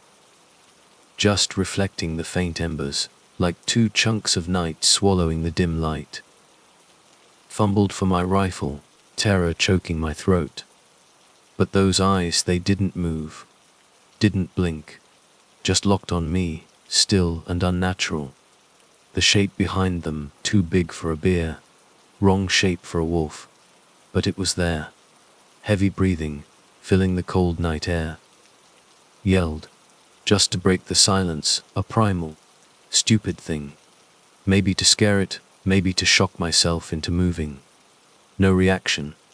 Those damn eyes just bored into me, unblinking. That's when I knew. No waiting. No finding out what the hell I was facing. Scrambled up, snatched my pack, stumbled away from the campsite. Eyes followed, but the thing stayed in the shadows. Ran heart hammering, lungs burning, branches whipping my face. Didn't matter where, just away from those eyes. Fell twice, mud and pine needles in my hair, didn't care. Finally, dawn started to paint the sky, and I collapsed against a giant oak, gasping for air. Must have blacked out. Woke up sun higher, still alone. Immediate terror faded. Daylight chasing away some of the fear. But that wrongness, that feeling of something out there, lingered, cold and heavy. Took hours to find a marked trail. Stumbled into the trailhead parking lot, a mess. Hungry, thirsty, cuts and bruises everywhere. Folks asked if I was okay. Looked like a wild man, I guess. Just mumbled something about needing to get the hell out. Drove non-stop till I hit civilization. Never told a soul what I saw. They'd think I was cracked, high something. Hell. Part of me still whispers it was all in my head. Some trick of the wilderness. But deep down, no. Those eyes weren't light tricks. There are things in those mountains not meant for human eyes. And I know, even now, whatever that creature was, it's still out there. Month or so later, reading the local rag over breakfast. Small article buried in the back. Hiker gone missing in the Bitterroots. Never found the body. Just an empty campsite. Animal attack, exposure they guessed. Didn't name him, but I knew. Same place I camped. Same place those eyes watched from the dark. Memory of that night flooded back. Torn deer. Stench of death. Those unnatural eyes. Paper rattled in my hands as it hit me. This thing wasn't defending territory, wasn't just killing for food. It was hunting. And I'd barely slipped its grasp. Folded the paper, cold dread settling in my bones. This thing, it had a taste for human flesh now. Swore then and there, never set foot in the Bitterroots again. And I haven't.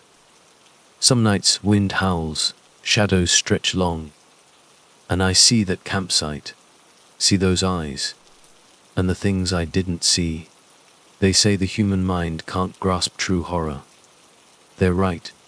Whatever was out there in the dark, beyond understanding, beyond natural.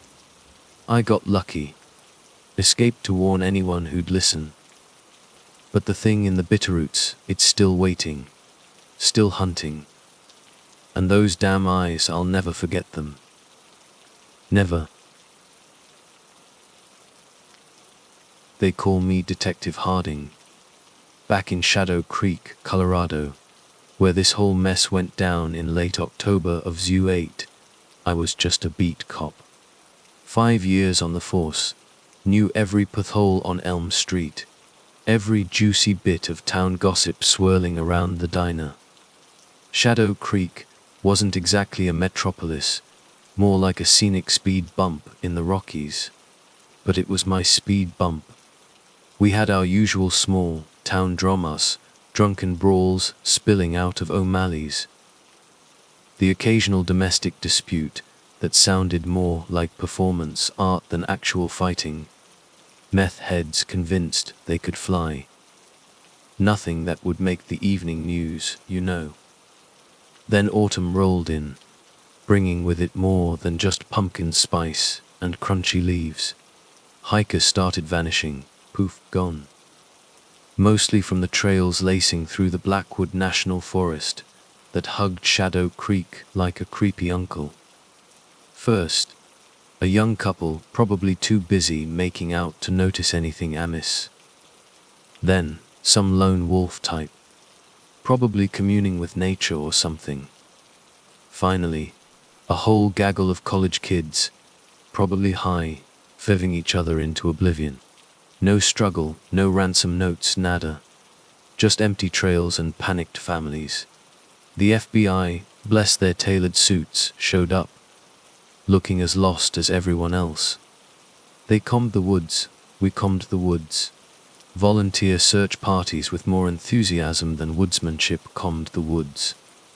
Zip, zilch, nothing but pine needles and existential dread. Town went from sleepy to straight up spooked. Whispers turned to shouts about serial killers, rogue bears with a taste for human. Maybe even Bigfoot finally decided to stop being shy. The usual mountain town paranoia, dial cranked up to 11. I was pulling the graveyard shift when dispatch crackled to life. Frantic female voice, something about a monster in her backyard. Sounded like another Tuesday night, honestly. I grabbed my partner, Ray, the Rock. Jones' guy was built like a granite fridge and about as expressive, and we hauled it over to the address. Edge of town. Little ranch house practically nose to nose with the Blackwood. Mrs. Henderson met us at the door, face whiter than Casper, eyes leaking tears like a faucet gone rogue. Still rocking the nightgown, and a fluffy robe clutched tighter than a winning lottery ticket. It was Hetchu Yee, she kept saying, voice trembling, like a bear, but wrong. Ray and I exchanged a look. We'd heard wrong bear descriptions before from other jittery witnesses. Vague, unhelpful, classic mountain town crazy. We followed Mrs. Henderson, tripping over garden gnomes in the dim porch light, to the backyard. Grass looked like a herd of rhinos had danced on it. Fence splintered like matchsticks. Air thick with pine, damp earth, and something elsey musky. Wild, like a zoo exploded in a forest. We swept the yard with flashlights, beams cutting through the gloom, finding precisely squat. Mrs. Henderson swore up and down she'd seen it. Massive, dark shape, moving faster than anything natural, agile like a damn ninja. We took her statement, full of maybes and sort ofs, tried to soothe her nerves with cop, speak cliches, but I saw the genuine terror in her eyes. Mirror image of what I was seeing in my own every morning lately. Next few days were a blur of coffee that tasted like despair, endless patrols that turned up less than zero, and interviews that went nowhere faster. FBI Prowler Agent Davies, sharp suit, sharper haircut, personality of a damp sponge, suggested a human predator. Someone Woods savvy, good at vanishing acts. Didn't quite sit right with me. Lack of bodies, lack of anything really. And the speed, Mrs. Henderson described the strength it felt off book. Pointed to something else. Something weirder than your average psycho in the woods. Then came my night with the weird. Alone, patrolling the backwoods roads, radio static my only company, when a figure oozed out of the tree line. Tall, skinny, moved like smoke in the wind. Moonlight glinted off skin that looked oily, black as crude, and the eyes. Oh, those eyes. Two pools of pissed off yellow, burning right through me. Hand went for my service weapon faster than thought. Heart hammered against my ribs. Trying to break free. Thing let out a low growl, a sound that vibrated in my teeth, in my freaking bones. Warning shot cracked the night air. Nothing. Didn't even twitch. Just stood there watching, those eyes like ice picks. Emptied the clip. Every round hit home, I saw the impacts. Creature didn't drop, didn't even flinch. Just kept coming. Movements got jerky. Growls turned into snarls that sounded like rocks grinding together. Backed up, gun useless as a chocolate teapot. Brain short, circuiting. Searching for an escape hatch that wasn't there. Tripped over a damn log, went down hard. Creature loomed, blocking out the already weak moonlight. Could smell its breath, like roadkill marinated in swamp gas. Saw blood welling up from the bullet holes, and then, no freaking way, the wounds started to close. Heal. Raised a clawed hand, yeah, claws. Like something out of a bad fantasy novel, ready to turn me into human confetti. Closed my eyes, bracing for impact. Impact never came. Opened my eyes again. Creature was frozen, staring past me, into the trees. Let out a shriek then, high-pitched, like nails on a chalkboard mixed with a banshee having a bad day. Sounded enraged, yeah, but also terrified. Then it spun around, all elbows and knees, and bolted back into the black woods, disappearing faster than my paycheck on payday. Sat there, ass in the dirt, shaking like a leaf in a hurricane. Didn't know what the hell had just saved my bacon, but I wasn't sticking around to ask questions. Scrambled back to the cruiser, radioed dispatch, voice doing a decent impression of a broken kazoo, trying to explain large, oily, yellow eyes, maybe a demon. Into the mic. Next few days. Whirlwind area where I'd met Mr. Oli Eyes got the full CSI treatment. Again. Nothing. Agent Davies revised his theory. Bear, rabid bear. Sure, Agent Davies. A rabid bear that heals bullet wounds and shrieks like a pterodactyl. Town was officially freaked. Shadow Creek, no longer sleepy. Now just paranoid. People bolted their doors at dusk. Kids were grounded from the woods like they'd insulted the mayor's wife. The mystery, the thing out there, hung over us like a thundercloud made of dread. Kept patrolling the woods myself. Needed answers. Needed to see it again. This time on my terms. Swapped out the service pistol for a shotgun, loaded with silver buckshot, just in case fairy tales were real now. Knew I was outgunned, outmatched, probably out-sane-id, but couldn't just sit on my hands. People were counting on me, even if they thought I was chasing shadows. Then, one afternoon, rain coming down in sheets, dispatch called. Hiker found something. Woods. Something needed to be seen.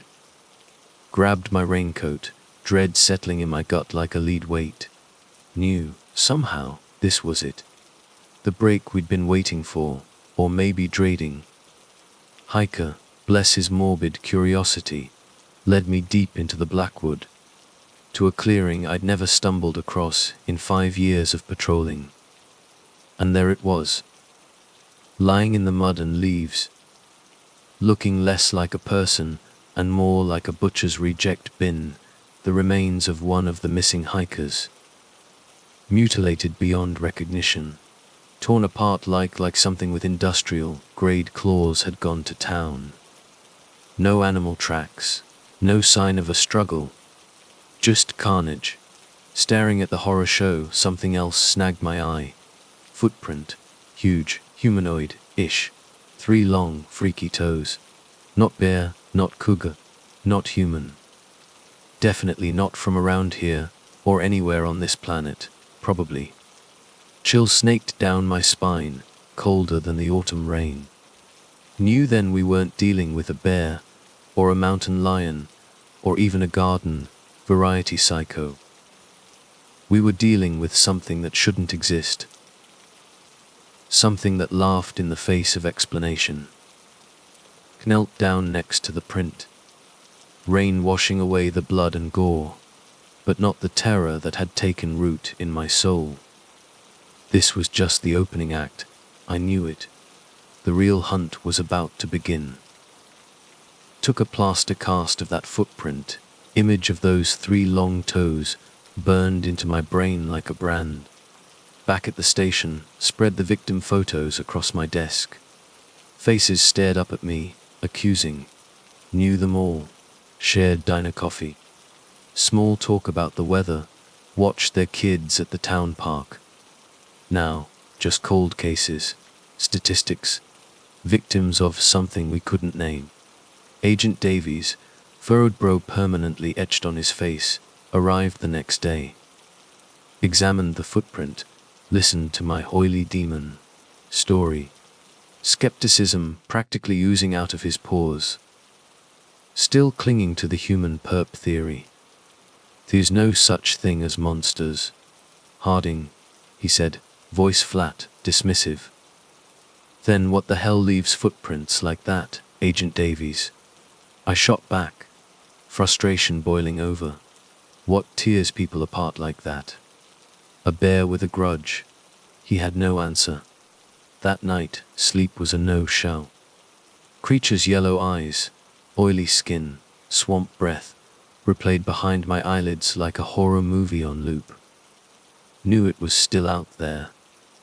Somewhere in the dark, licking its wounds, waiting for round 2. Had to do something. Called Ray, dragged him out of a sound sleep. I'm going back out there, I said, voice rough. You in? Long silence.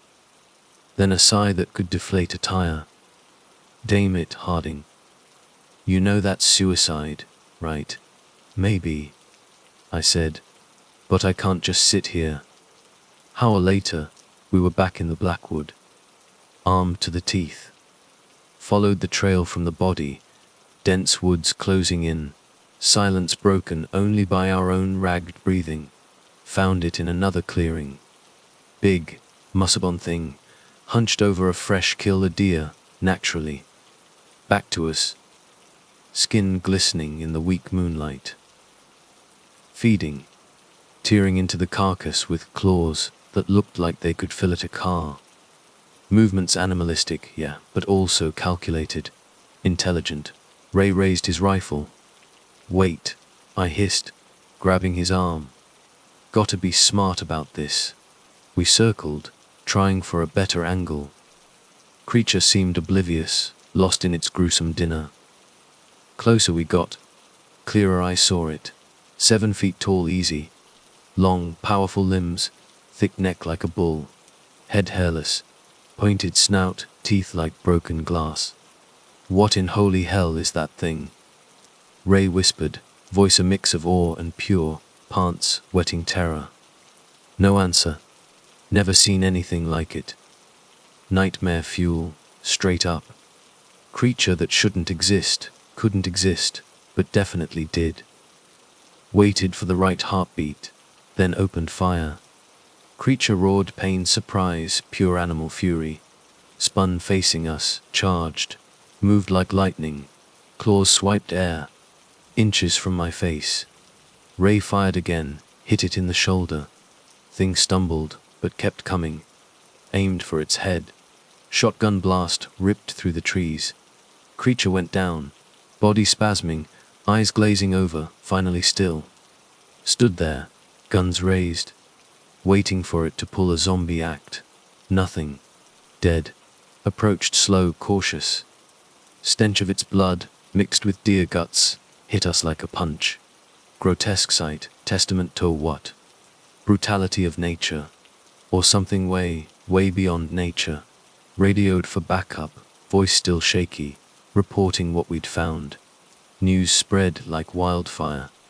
FBI media vultures descended on Shadow Creek like locusts.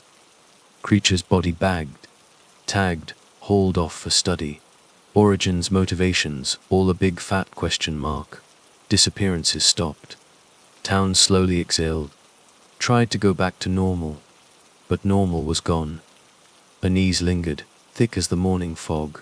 We knew. We knew what we'd faced was rare, dangerous, maybe just the tip of some seriously messed up iceberg. Creature never got an official ID. New species, missing link, genetic freak show. Government cover up, take your pick, whatever it was gone. And I was left with the yellow eyes seared into my memory, the swamp, breath ghost on my face, the cold, hard knowledge that the world's got corners darker than we ever imagine. Corners where things hunt us. Still patrol the Blackwood, but different now. Not just a cop anymore. Protector. Against the unknown. And I know deep down, I'll never forget the Night Stalker. The monster that haunted Shadow Creek. And changed my life, forever. My name is Jake Harding, and what happened to me on the night of October 17th, 2018, still chills me to the bone. I was a detective in the forgotten town of Silent Creek, Oregon. Silent Creek was the kind of place where the mist hung heavy, not just in the air, but in the very atmosphere of the town. The most excitement we usually saw was the annual Lumberjack Festival, and honestly, I preferred the quiet. It suited my temperament, or so I thought until that night. The call came in just after dusk, a missing person. A young woman, Serafina Bellwether, had vanished from her cabin on the outskirts of town. A rustic place, the kind that seemed swallowed by the encroaching woods. One for 5 days. Her brother, Elias, had told me, his voice tight with a fear that felt contagious. He was a gaunt man with eyes that darted around like trapped birds. Didn't take anything, not even her coat. I went out to the cabin. No signs of struggle, no forced entry. The door was unlocked, almost inviting. It was as if Serafina had simply dissolved into the twilight. Any enemies? I asked Elias, but he just shook his head. Sarah. Everyone loved Sarah. Arguments. Troubles. Nothing, he insisted. Everything was peaceful. I didn't buy it for a second, but I let it slide.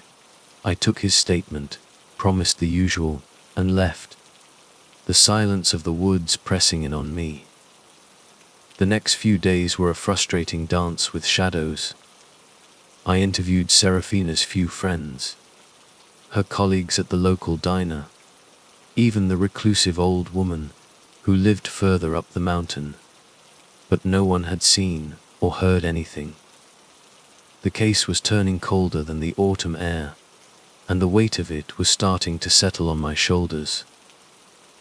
Then, one rain-soaked morning, the call came that ripped the case wide open and turned my stomach inside out. A hiker had stumbled upon something in a ravine off the old logging trail. A body. It was Serafina. The scene was brutal. Serafina's body was sprawled in the muddy creek bed, face up, her eyes wide and staring at the weeping sky. Her clothes were ripped and stained crimson. Her throat had been savagely cut, and there were wounds, too many wounds, across her chest and abdomen. The killer hadn't just wanted her dead, they wanted her erased. I knelt beside her, the metallic tang of blood filling my nostrils. I'd seen death in Silent Creek, but nothing like this. This was raw, animalistic. A cold fury ignited in me. I swore right there, in the mud and rain, that I would find the monster who did this. The investigation went into overdrive. State police descended on Silent Creek, and a grim-faced team of forensic experts swarmed the ravine. They found tire tracks from a heavy vehicle, muddy boot prints, and a cheap, disposable lighter, but no fingerprints, no DNA, nothing solid to grab onto. Days blurred into weeks, weeks into a month. The leads evaporated like morning mist, and the case threatened to freeze solid again.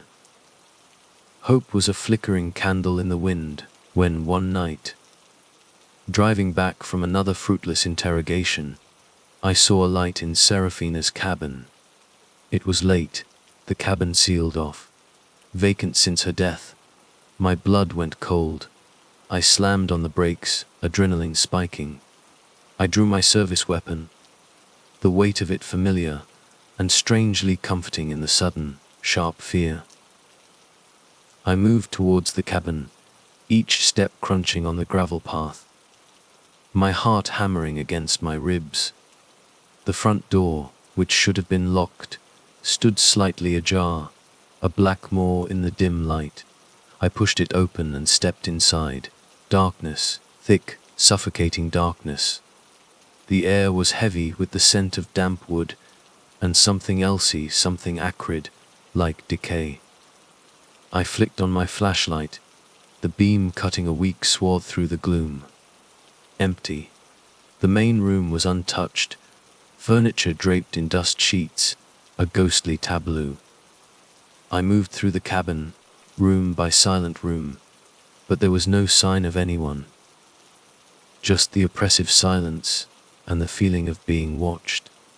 I was about to write it off as a trick of the light, a stray animal, when I heard it. A sound from below, faint but distinct, scratching like nails on wood. The basement. My breath hitched.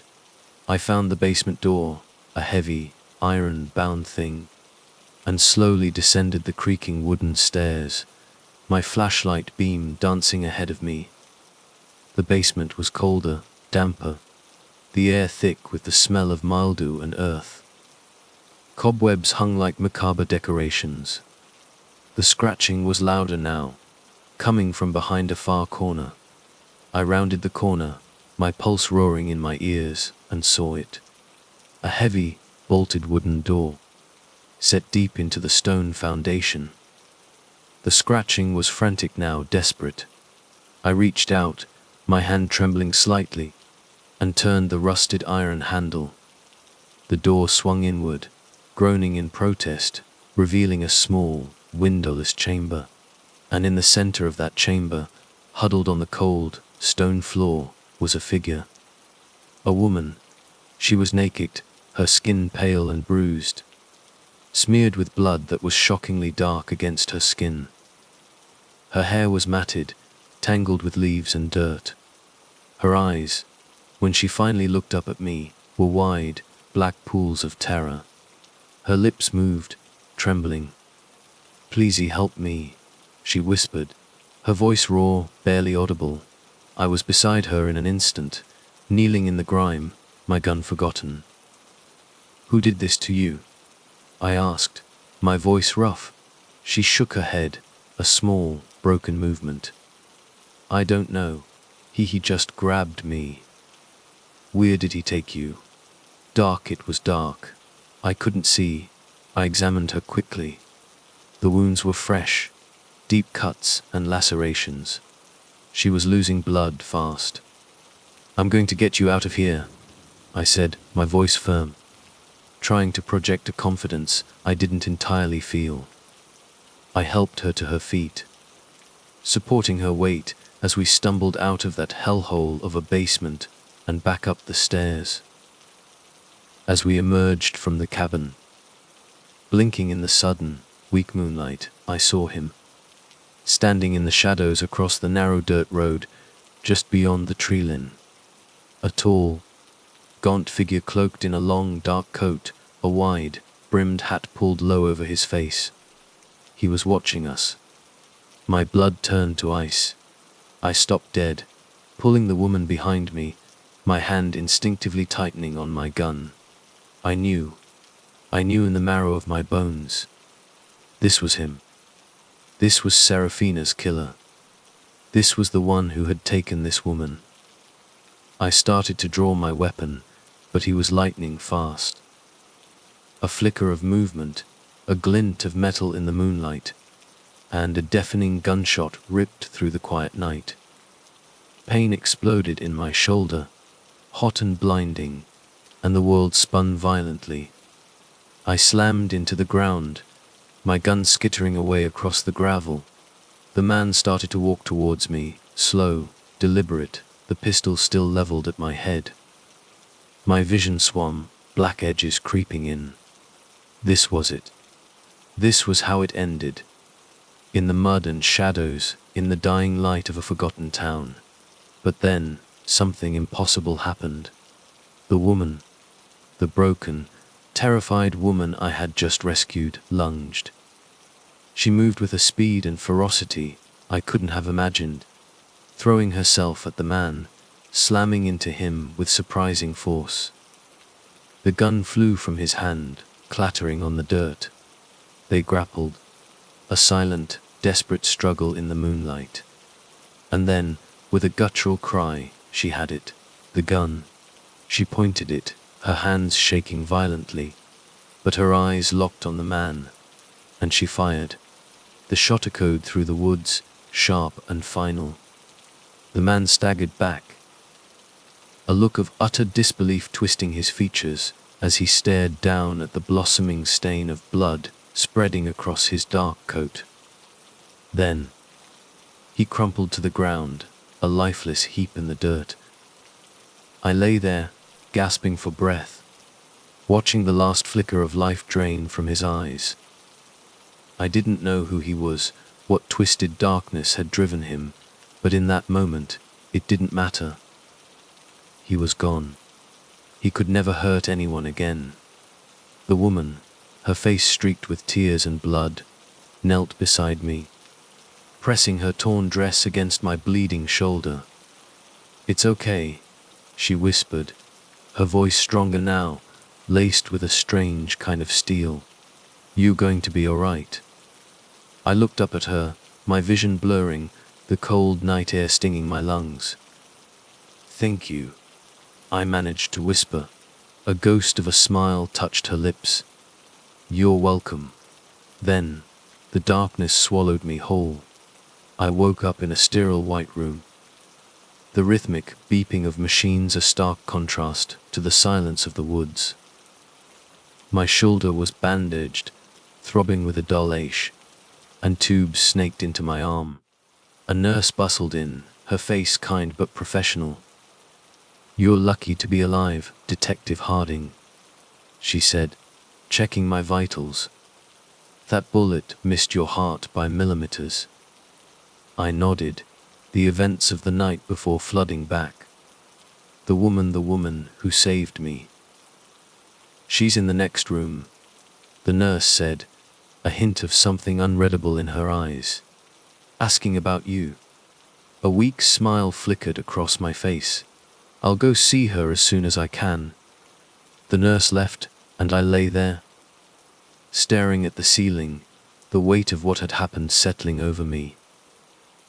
I had stared into the abyss, and somehow I had clawed my way back, and I owed my life to a woman I didn't even know.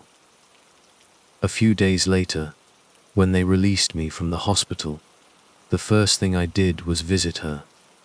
Her name was Alara, and she was from a small, windswept town in Montana. Visiting her sister in Silent Creek when her nightmare began.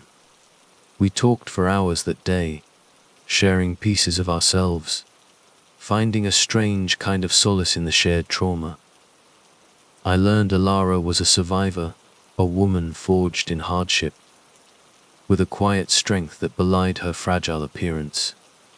And I think, maybe, she saw something in me too, beyond the badge and the gun.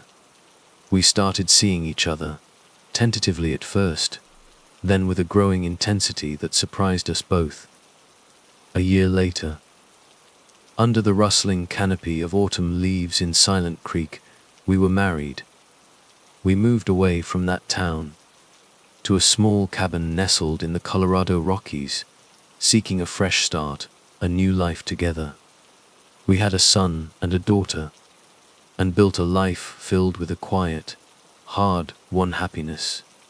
But the darkness of Silent Creek, the shadow of that night, never truly left me. Because the man who killed Serafina, the man Alara and I faced in the woods, he wasn't a lone wolf.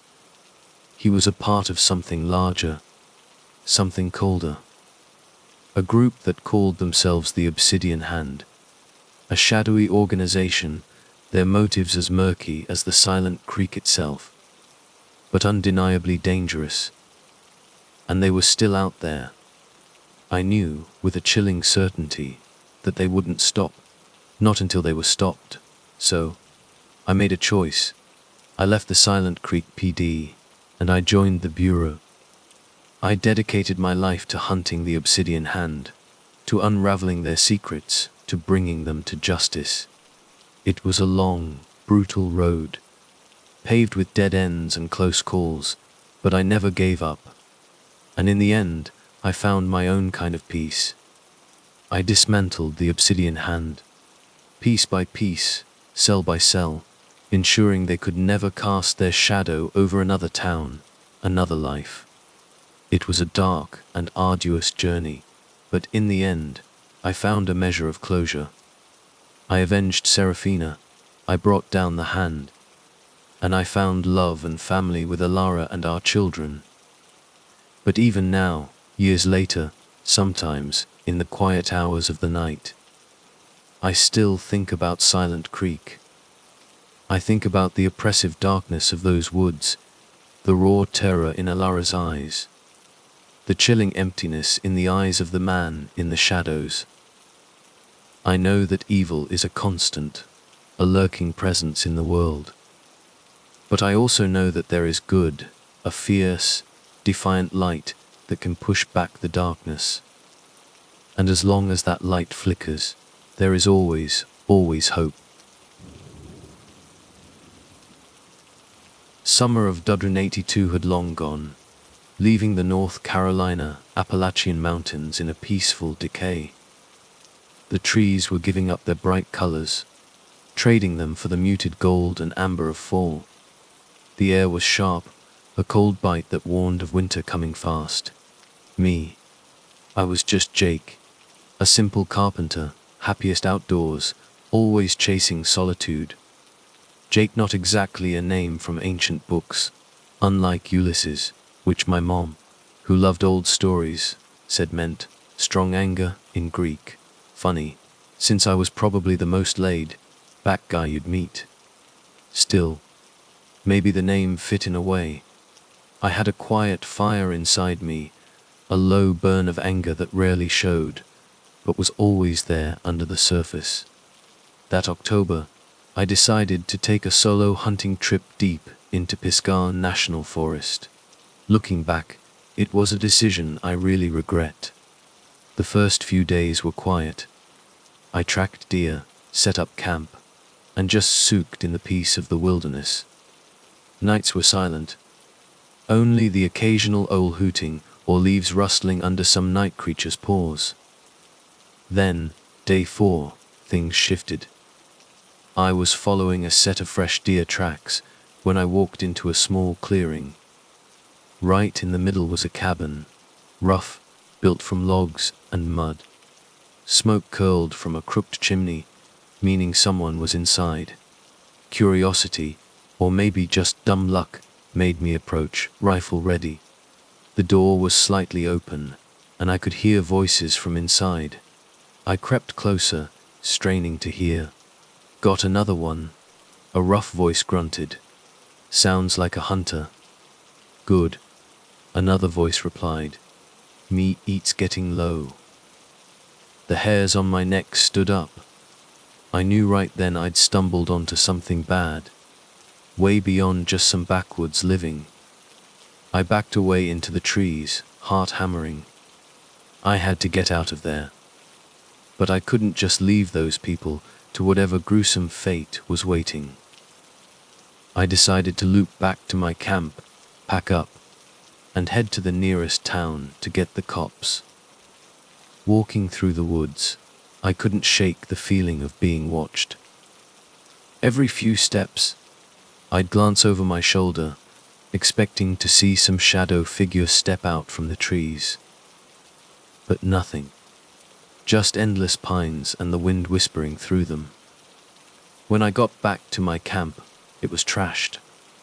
My tent was ripped open, supplies thrown everywhere.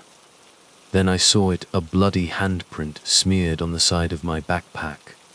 Fear hit me, cold and sharp. They knew I was there. I ran. Didn't care where, just needed to get away from that cabin. The sun was going down, throwing long, twisted shadows in the fading light. I tripped over roots and rocks, lungs burning, legs aching. Just when I thought I couldn't run anymore, I saw a light in the distance, a house tucked in a small clearing. I stumbled towards it, praying whoever lived there was friendly. I hammered on the door, gasping for breath.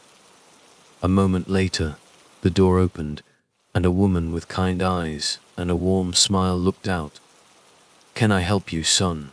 she asked. I spilled everything: the cabin, the voices, the bloody handprint. She listened, her smile fading, her face getting serious with every word.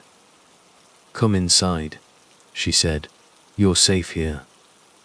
I spent the night on her couch, sleeping in short, uneasy bursts. The next morning, Martha, that was her name, made me breakfast and called the sheriff. A couple of hours later, 2 deputies showed up, faces grim. They questioned me for hours, writing down every detail of my story. Then, they headed out to the cabin, promising to get back to me with answers. Days turned into weeks, and still no word from the sheriff's department. I stayed with Martha, helping her around the house, trying to push the horror I'd seen to the back of my mind. One evening, sitting on the porch watching the sunset, Martha turned to me. "Thee never found them, you know?" "Who?" I asked, already knowing. "The people from the cabin," she said. "Sheriff's department searched everywhere, high and low. But nothing. The cabin was empty, like it was never even there." A chill went down my spine. Had I imagined it all? Was it just a nightmare? Something my mind made up? But deep down, I knew the truth. I'd seen those people, heard their voices, and I knew. Somewhere out there, in the vast Appalachian wilderness, they were still out there, waiting for whoever was unlucky enough to cross their path. Years later, I found out the truth. The mountain men were the last of some forgotten cult, their ancestors running into the wilderness generations ago. They lived by hunting, and whatever they could find in the woods. Their isolation twisting their minds into some sick idea of self-reliance and survival of the strongest. They saw their victims as sacrifices, their bodies as food for their twisted community. The cops never found them. Maybe they moved deeper into the woods. Or maybe they just vanished, taking their dark secrets with them. But the memory of that encounter, the fear and the uncertainty, it stayed with me. A cold reminder of the darkness that can hide in even the most beautiful places. I never went back to those woods. Never forgot them either. Martha, bless her heart, passed away a few years later. But before she did, she made me promise to tell my story, to warn others about the dangers lurking in the shadows. So, here it is, my story of terror in the Appalachian wilderness. Believe it or not, it's up to you. But I know what I saw, and I know what I heard. And that's enough for me. The old Bronco coughed and sputtered its way up the wending mountain road, more rust than its original faded blue paint. I was escaping the city's concrete and the endless grind of my garage, heading deep into the Adirondack wilderness for a few days of solo camping. Always been a solitary type, happier with the rustling leaves and the murmur of a hidden stream than people. My first night in the woods was exactly what I needed. The campfire snapped and popped, throwing sparks up into a sky jammed with stars, and my stomach was warm with beans and a shot of rye whiskey. Next morning, I unfolded the worn map, tracing a finger along a barely their trail marked Hunter's Pass. Solitude promised. Maybe even a glimpse of a deer or a shy bobcat. The trail was tougher than the map hinted, a barely discernible track twisting through thick, thorny brush and clambering over slick, moss-covered stones. The air hung heavy, thick with the scent of pine needles and damp earth. Hours blurred together as I pushed deeper into the woods, sunlight struggling to pierce the dense canopy overhead. Then I heard it, a scream, muffled, choked off, but unmistakable. It came from somewhere ahead, around a bend in the trail, followed by a heavy, sickening thud, and then silence. My pulse hammered in my ears, a cold dread creeping up my spine. But something, maybe morbid curiosity, maybe just plain foolishness, drove me forward. Rounding the bend, the scene slammed into me, a brutal tableau that froze the blood in my veins.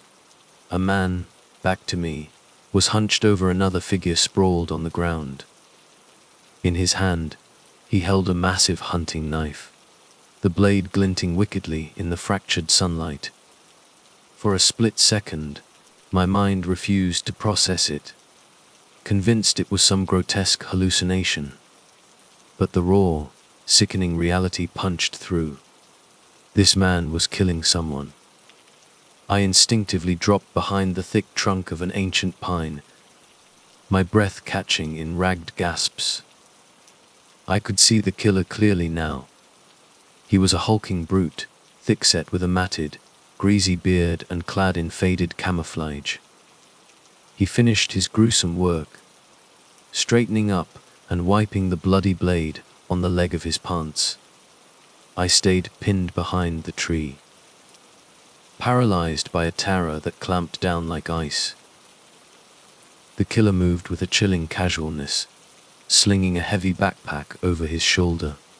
Then a rifle. He paused, glancing around, a predatory stillness in his posture. He sensed something.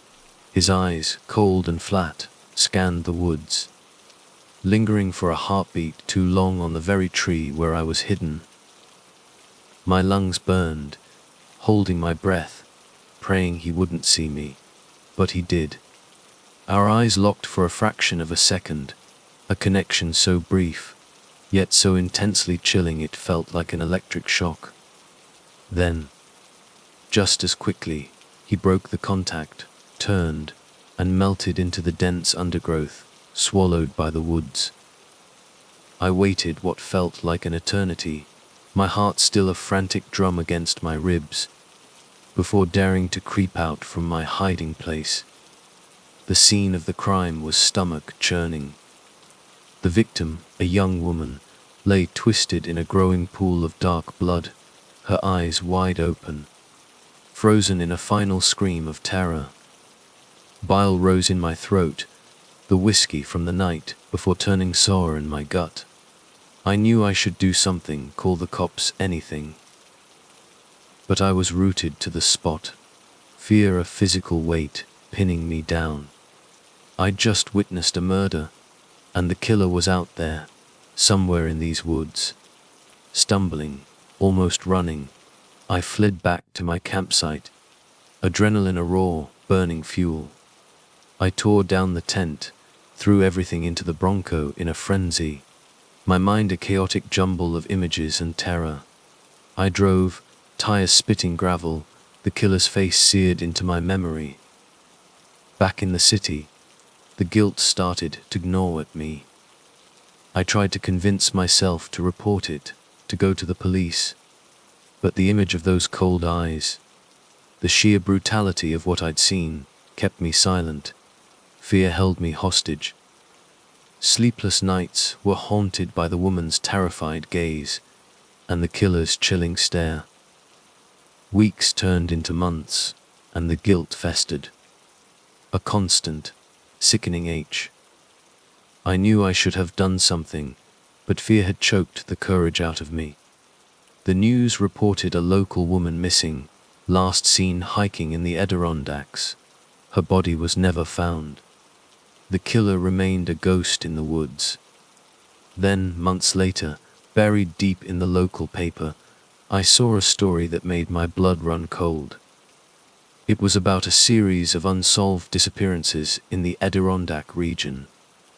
Whispers of strange rumors, legends of mountain men gone feral, living off the land, outside the reach of the law. The description of these shadowy figures, their isolation, their ruthlessness, it clicked. It fit the killer I'd seen. The realization hit me like a physical blow. It wasn't just one man. It was a group. A pack of predators hunting in the wilderness. The thought was even more terrifying than the initial horror. I knew then, with a chilling certainty, that I had to do something. I had to tell someone. But who would believe me? A nobody mechanic with a wild story about cannibal mountain men.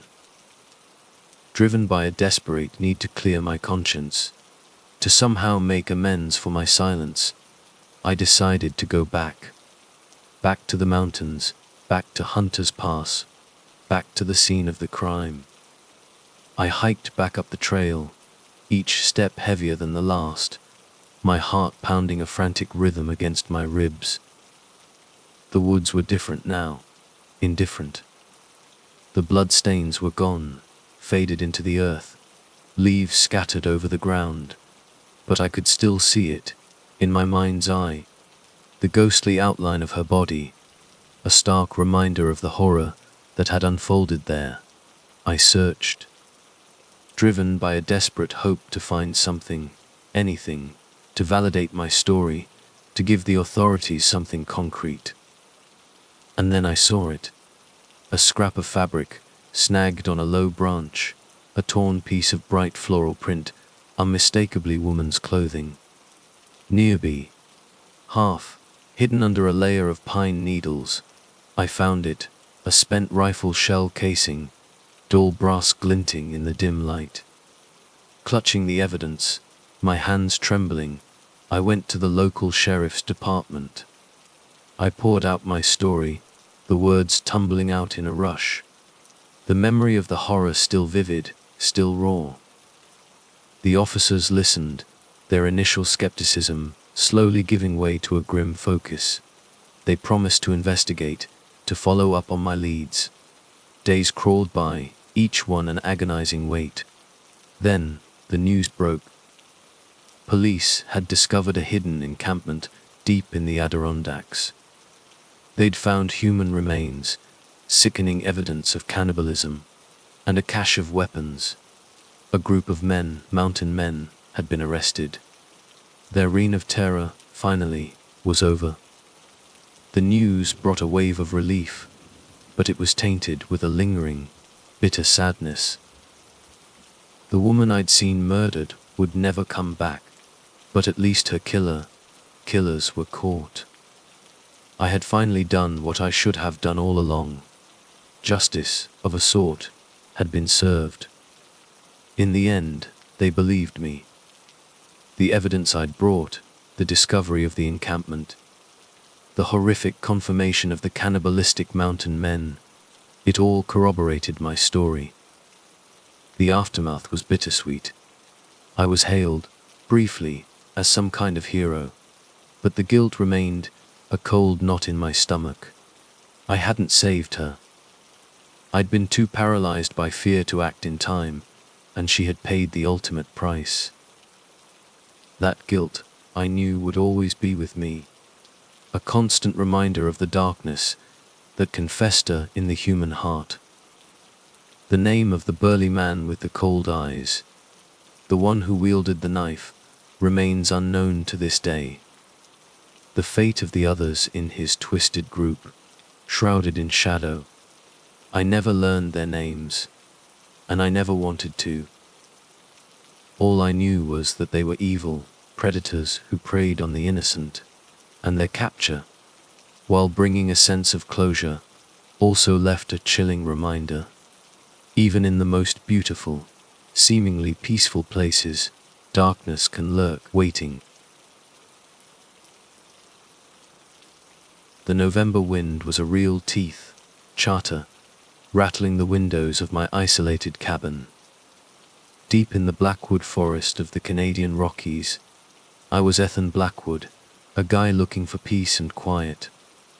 City life had chewed me up and spat me out, and my marriage had gone completely sideways.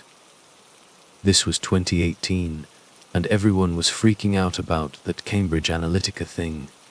But my world was tiny, just the whispering pines and those huge, snowy peaks. I'd swapped my fancy suits for flannels and work gear, and my smartphone for a beat-up old radio that barely pulled in a crackly AM station. One freezing afternoon, while I was splitting wood down by the lake, I spotted tracks. Not bear, not elk, not cougar. I knew those prints like the back of my hand.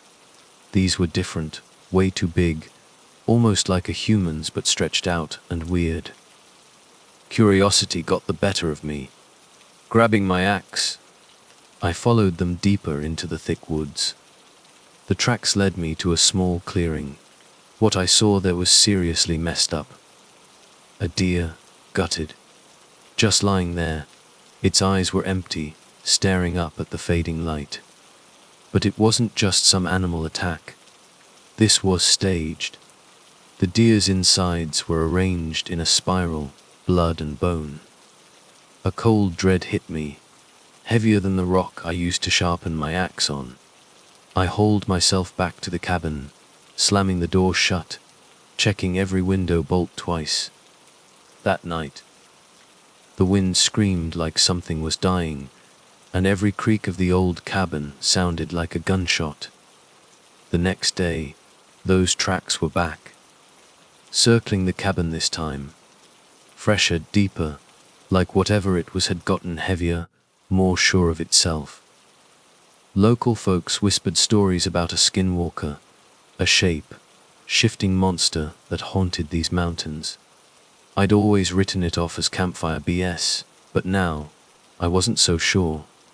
The radio, my only link to the outside world, crackled with news about wildfires in California, but the fear burning in me was way hotter. This thing was close. I could feel it. Its presence was thick in the air, like a freezing fog, a nasty reminder that I wasn't alone out here. That night, I had nightmares. Twisted shapes dancing in firelight, eyes burning with pure evil. I woke up soaked in sweat, the silence of the cabin broken only by my heart hammering in my chest. The next morning, there was a rabbit carcass on my doorstep. Its tiny bones were arranged perfectly in the shape of a human hand. A message, a threat, an invitation. I didn't want to know. But I knew I was done here. I threw some essentials in a bag, grabbed my rifle, and headed for the nearest ranger station. The sun was beating down, but a cold fear was crawling all over me. Every rustle of leaves, every twig snap sent a jolt of panic through me. As night started to fall, I reached a narrow ravine. The path was a killer, slick rocks covered in moss. Then I heard it behind me. A dragging, shuffling sound. I spun around, rifle up. There it was, stepping out of the shadows, the skinwalker. 7 feet tall, easy. Its body was a sick joke, a twisted copy of a human shape. Skin like a messed up quilt of fur and scales. And those eyes like burning coals of hate. A smell hit me, rotten meat and sulfur, making me gag. I fired my rifle. The shots echoed like crazy in the ravine. The thing stumbled, but it didn't go down. It let out this roar, a sound that froze my blood solid. It lunged, claws ripping through the air. I dodged back, scrambling. My foot slipped, and I went down, tumbling into the ravine. Rocks tearing into my skin. I slammed into the bottom, winded, everything aching. I looked up, expecting to see it dropping on me, but it was gone. Just gone. I lay there, beat up and bruised, the adrenaline slowly draining away. The sun was gone, and the ravine was swallowed by darkness. I crawled to my feet, my body screaming. I limped through the night, fear pushing me on. When I finally stumbled into the ranger station, I was wrecked. I told them everything, but they just gave me that look. Like I was some crazy city dude who'd lost it in the woods. They didn't believe a word, but I didn't care. I'd gotten away from the skinwalker, and that was all that mattered. I left the mountains, swore I'd never go back. I tried to bury what I'd seen, but the memory of that twisted thing kept coming back in my nightmares. The whole experience changed me, hardened me in a way I didn't want. Peace and quiet, forget it. Now, I find my comfort being around people. A constant reminder that I'm still alive. I've tried to tell my story, but nobody buys it. They say it's just a myth, a local legend, something I made up in my head. But I know what I saw. I know what's out there, in the shadows of Blackwood Forest. And I know the skinwalker is still out there, waiting, watching, for its next victim. They call me Ben, and what I'm about to tell you happened back in February of '09. I was living way off grid then, deep in the Pacific Northwest woods. Not one of those fancy log cabins you see in magazines, all polished wood and hot tubs. Mine was raw, built with my own 2 hands, out of necessity and maybe a little bit of spite.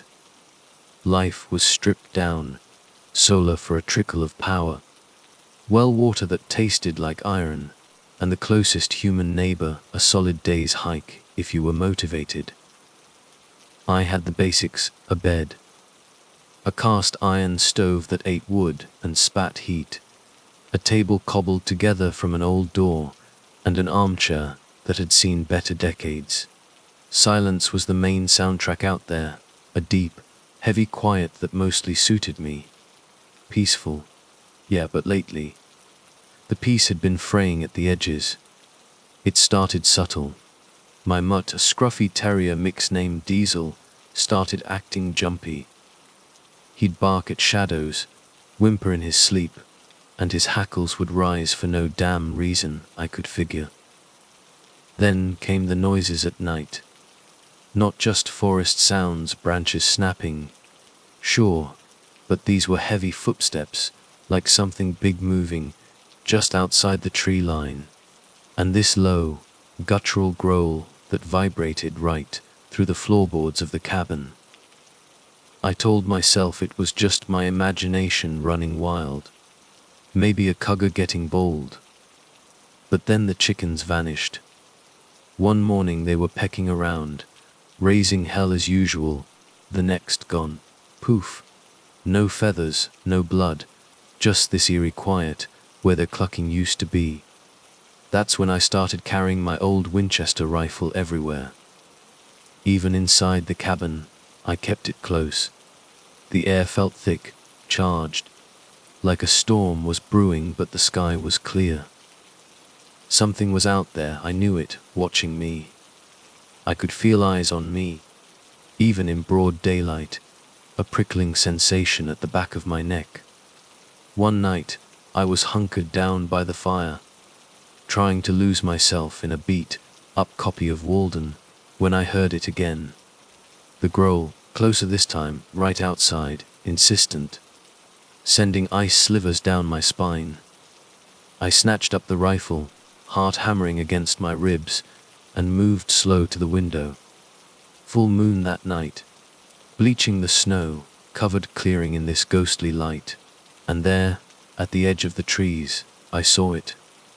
A shape, tall and twisted, silhouetted against the dark woods. Hunched over, head weaving back and forth like it was scenting the air.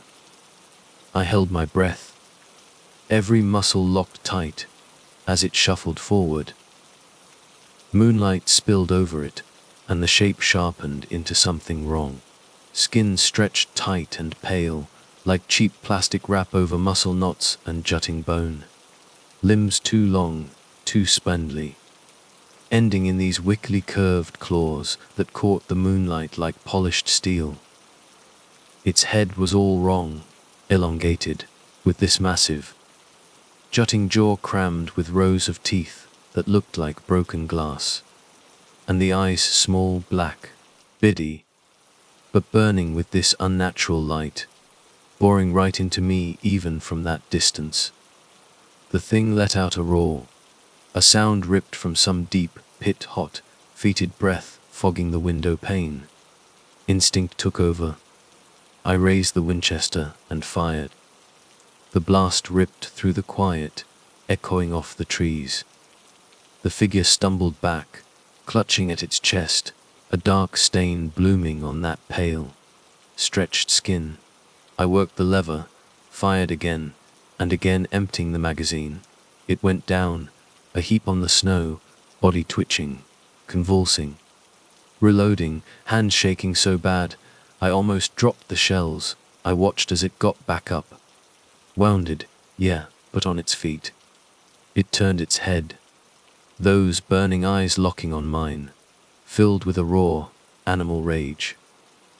A snarl ripped from its throat, and it launched itself at the window. Claws raked across the glass, spider, webbing cracks across it. I stumbled back, tripped over the goddamn armchair, as the thing tore through the window and into the cabin. Closer, it was 10 times worse. The stench hit me first, rot and sulfur, thick enough to taste. It moved like lightning, all angles and sharp points, claws ripping through the furniture like it was paper, teeth snapping, saliva flying. I scrambled up, grabbing the iron fire poker from the hearth, the only weapon handy. It lunged again, claws aimed for my face. I ducked, swung the poker, caught it in the ribs. It shrieked, a high, grating sound that hurt my teeth. But it didn't stop. Didn't even slow down. We were locked in this insane dance of survival in the cramped space of the cabin. It was strong, impossibly strong, claws tearing gouges in my arms, my legs. I fought back with the poker, swinging blind, fueled by pure adrenaline. managed to land a solid hit on its head, sent it staggering back for a split second. Enough time to lunge for the rifle, but it was on me again. Claws digging into my chest, lifting me off the floor like I weighed nothing. I screamed, pain white hot. Fire poker slipping from my numb fingers. Its hot breath washed over my face, that gaping maw opening. Rows of razor teeth inches from my throat. Last burst of fight left in me. I slammed my knee up, hard, into its groin. It let out this choked, high, pitched squeal, grip loosening, and dropped me like a sack of potatoes. I scrambled back, gasping for air, as it doubled over, clutching itself. Gun up, point blank, and I fired. Bullet in the back of the head. It went down again, hard, body spasming, twitching, and then, slowly, it stopped moving. Finally, I collapsed onto the floor, body screaming, mind reeling. Survived. But at what cost?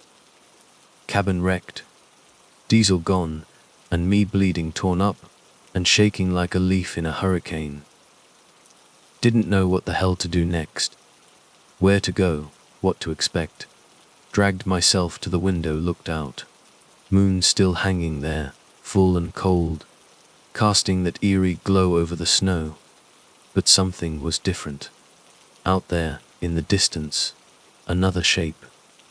Taller than the first one. Even more twisted, silhouetted against the trees. And I knew bone deep, I wasn't alone. This wasn't over. It was just the beginning. They were out there, more of them, lurking in the shadows, waiting. And I was next on the list. Fear, cold and sharp, squeezed the air out of my lungs. Had to get out. Staggered to my feet, ignoring the searing pain in my chest, the blood soaking my clothes. Rifle was gone, lost somewhere in the chaos. Didn't matter, had to move. Stumbled out of the cabin, snow crunching under my boots. Moon. That damn moon, still watching.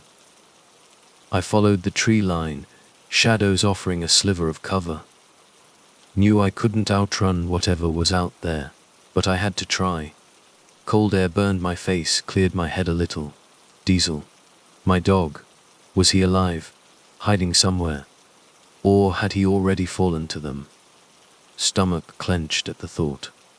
Kept moving, body protesting with every step. No idea where I was going. Just away. Away from the cabin, away from the horror that had ripped through my life. Felt like forever, then I saw it. A light, flickering in the distance. Small cabin nestled in a stand of pines, smoke curling from the chimney. Life. Stumbled towards it, legs barely working. Pounded on the door, voice just a croak. Door creaked open, revealing this grizzled old guy, shotgun in his hands. Looked at me, eyes widening at the blood, the terror in my face. Help me, I choked out. Something's out there. He didn't hesitate. Pulled me inside, slammed the door, bolted it shut. Helped me to a chair by the fire. His wife appearing like a ghost with a blanket and a steaming mug of coffee. They listened, silent, as I spilled out the story of the night. Old man nodded slow, eyes grim. Heard stories, he rumbled. Whispers in the wind, shadows in the night.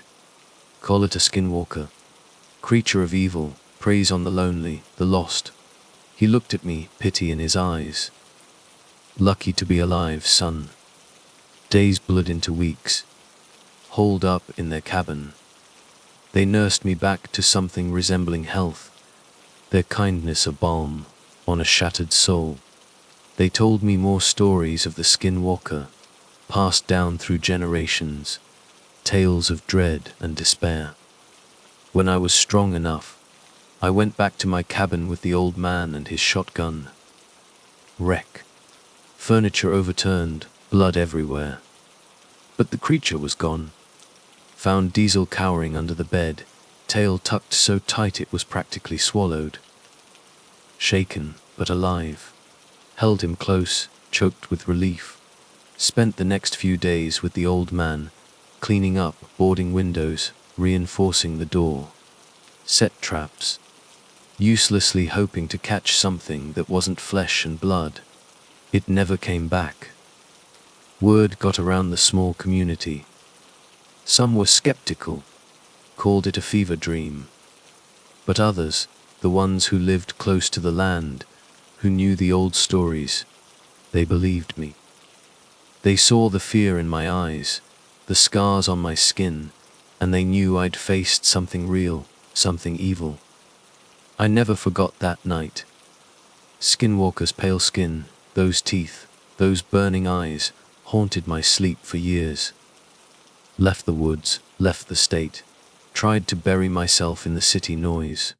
But the scars stayed, a constant reminder. Years later, I read an article about disappearances in the Northwest wilderness. Hikers, hunters, even a park ranger, vanished without a trace. Authorities baffled, no clues, no bodies. But I knew Skinwalker was still out there, lurking in the shadows, waiting for the next lost soul.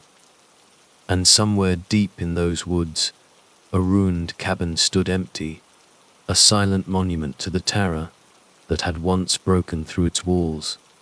They found my Winchester, twisted metal near the cabin. Diesel never really got right again, fear always flickering in his eyes.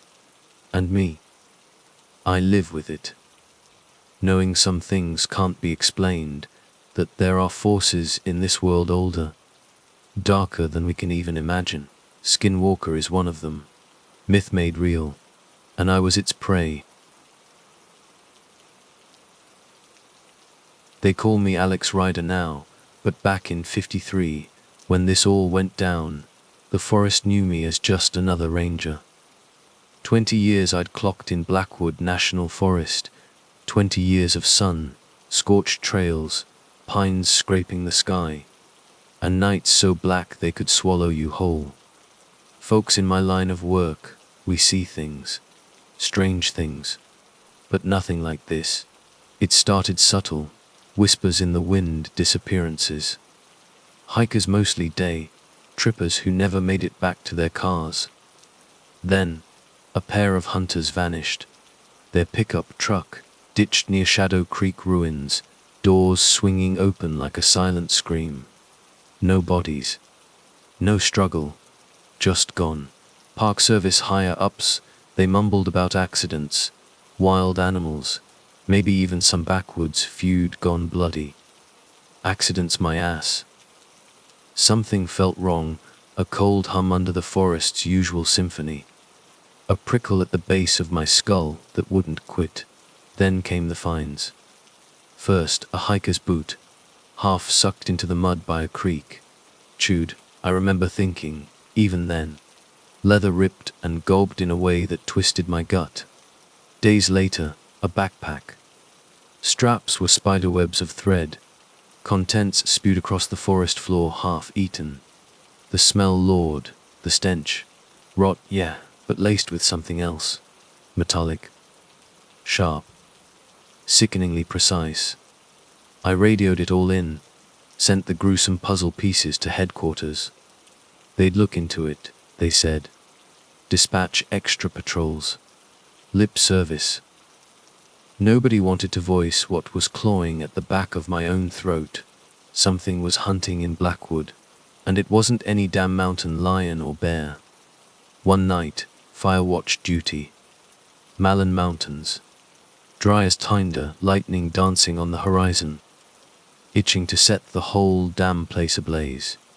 They stuck me in the old fire tower, a lonely sentinel above a thirsty forest. Just the wind for company, and the owls calling to the moon. Coffee was brewing on my little propane stove when I heard it. A rustle in the trees below, heavy thud. Then nothing. Silence so thick it pressed on my ears. Flashlight in hand, I stepped onto the platform. Beam cutting through the moon, washed clearing. Nothing. Wind sighing in the pines.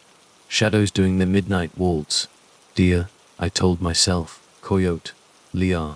The unease was back, a cold fist clenching my insides. I finished my coffee, eyes glued to the woods. Silent woods. But I felt them on me. Watched, observed. Just before dawn cracked the sky, I saw it. Moving through the trees at the edge of the clearing. Silhouette barely sketched against the pre-dawn gloom. Tall. Bipe wrong. So wrong. Jerky gait. Like a puppet with tangled strings. Binoculars up. Squinting through the lenses. Not human. Limbs too long, angles all off. Head small, shrunken almost, perched on a thick, hunched neck, and the skin, hairless, pale, almost see-through in the dim light. I watched it move, clumsy but with a chilling purpose. It stopped at a fallen log, bent, picked something up. Bone white, gleaming bone in the half-light, brought it to its mouth, jaw unhinged, wider than any jaw should go, and it gnawed. Binoculars dropped. Hand shaking so bad I could barely hold them. Didn't know what it was, but I knew. Knew it was the disappearances. Knew it was the source of that metallic rot stench. I stayed glued to that tower until the sun blurred over the horizon. Watched as the creature blurred back into the trees, swallowed by the shadows themselves. Radioed headquarters, told them everything. Silence. Then Roundtree's voice, gruff, crackling over the radio. Ryder, we've been getting reports. Shadows, noise as hell. You reported a talking bear last month. You're out there too long. Take leave. Clear your head. Argumentless. They wouldn't believe me. Not until it was too late. Until that thing took someone else. The next few days were a blur of frayed nerves and frustration. Couldn't scrub the image of that creature from my mind. Pale skin. Unnatural jaw. The way it savaged that bone. Haunted my sleep. Bled into my waking hours. Tried to warn folks, hikers, campers, even the locals, clinging to the forest's edge. Polite nods. Sympathetic pats on the shoulder. But the doubt was a wall in their eyes. Old Riders finally cracked. The unspoken question hung heavy in the air. Then the news broke, cold and sharp, confirming my worst fears. Honeymooners. Young couple vanished from their campsite near Kawark Recreation Area. Tent ripped open. Belongings scattered. And that metallic stench, thick enough to choke on. This time they couldn't ignore it. Local news, then state papers, ERS search parties, helicopters thrumming overhead. But the couple are gone, just gone. Out in the woods every day, searching, hoping I was insane, praying I was wrong. But deep down I knew what had become of them. One afternoon, tracking a game trail near West Fork River, senses screaming, air thick with pine and damp earth. But underneath that faint, metallic tang. Splash. Then a strangled cry. Ran. Heart hammering against my ribs, lungs burning. Burst through a willow thicket. And there it was. Hunched by the riverbank, back to me. Tearing at something. Long pale arms working with a frenzy that froze my blood. Yelled. A raw scream ripped from my gut. Rage and terror tangled together. The creature whirled, face a mask of raw, animal hunger. Dropped its prey a mangled, unidentifiable mess and stared. Eyes black, empty pits, devoid of anything human. Stood there, locked in that gaze. Only sound the river rushing, my heart hammering like a trapped bird. Then, a guttural snarl, ripped from the depths of its being. It lunged, stumbled back, tripped on a root, fell hard. Creature on me. Instant weight crushing the air from my lungs. Claws raked across my face. Hot. Searing pain. Bucked, thrashed, fist slamming into something hard, bony. Creature shrieked. High-pitched, piercing, echoing through the trees. reared back, giving me a heartbeat to scramble away. Scrambled to my feet, vision blurring with pain, adrenaline. Creature still there, watching. Eyes burning with a cold, malevolent light. Backed away, slow, never breaking eye contact. Stumbled back to the ranger station. Face a bloody ruin, clothes shredded. Told them everything. Showed them the claw marks, the blood. This time, they listened. Had to. Evidence was carved into my face. Search party went out, armed, cautious. Found the remains by the riverbank. Gruesome testament to the creature's savagery. The honeymooners never found. Search for the creature continues. But it's out there, somewhere in the vast wilderness of Blackwood. Nightmare-made flesh. Predator walking on two legs. Driven by a hunger we can't even begin to fathom. They found footprints. Strange. Three-toed prints, unlike anything they'd ever seen. They hear it at night. A high-pitched keening that chills you to the bone. I'm not a ranger anymore. Attack left scars, inside and out. But I can't shake it. Can't shake the feeling it's not over. That somewhere in the dark heart of Blackwood, that creature is waiting, watching, and one day it will hunt again. They called me Alex Ramsey, and for the last 8 years, Yellowstone National Park had been my life. Park ranger, it sounded romantic, right? Most days, it was peaceful enough. Tourists snapping photos of bison, maybe a lost hiker needing a little help. Nothing that screamed monster, movie material. But that all changed one night. A late summer night so dark it felt like the mountains were swallowing the sun whole. Dispatch crackled on my radio, breaking the night's quiet. Backpackers spooked bad near the Firehole River backcountry. Something weird they stammered. Creature, like, not human. My gut tightened. Curiosity mixed with a healthy dose of dread. Firehole River was a trek, the moon a sliver offering barely any light. Boots crunching on pine needles, that was my soundtrack as I hiked. Reached the clearing, and yeah, the backpackers were huddled tight, faces bleached white by the weak moonlight. They pointed, trembling, towards a thick wall of lodgepole pines.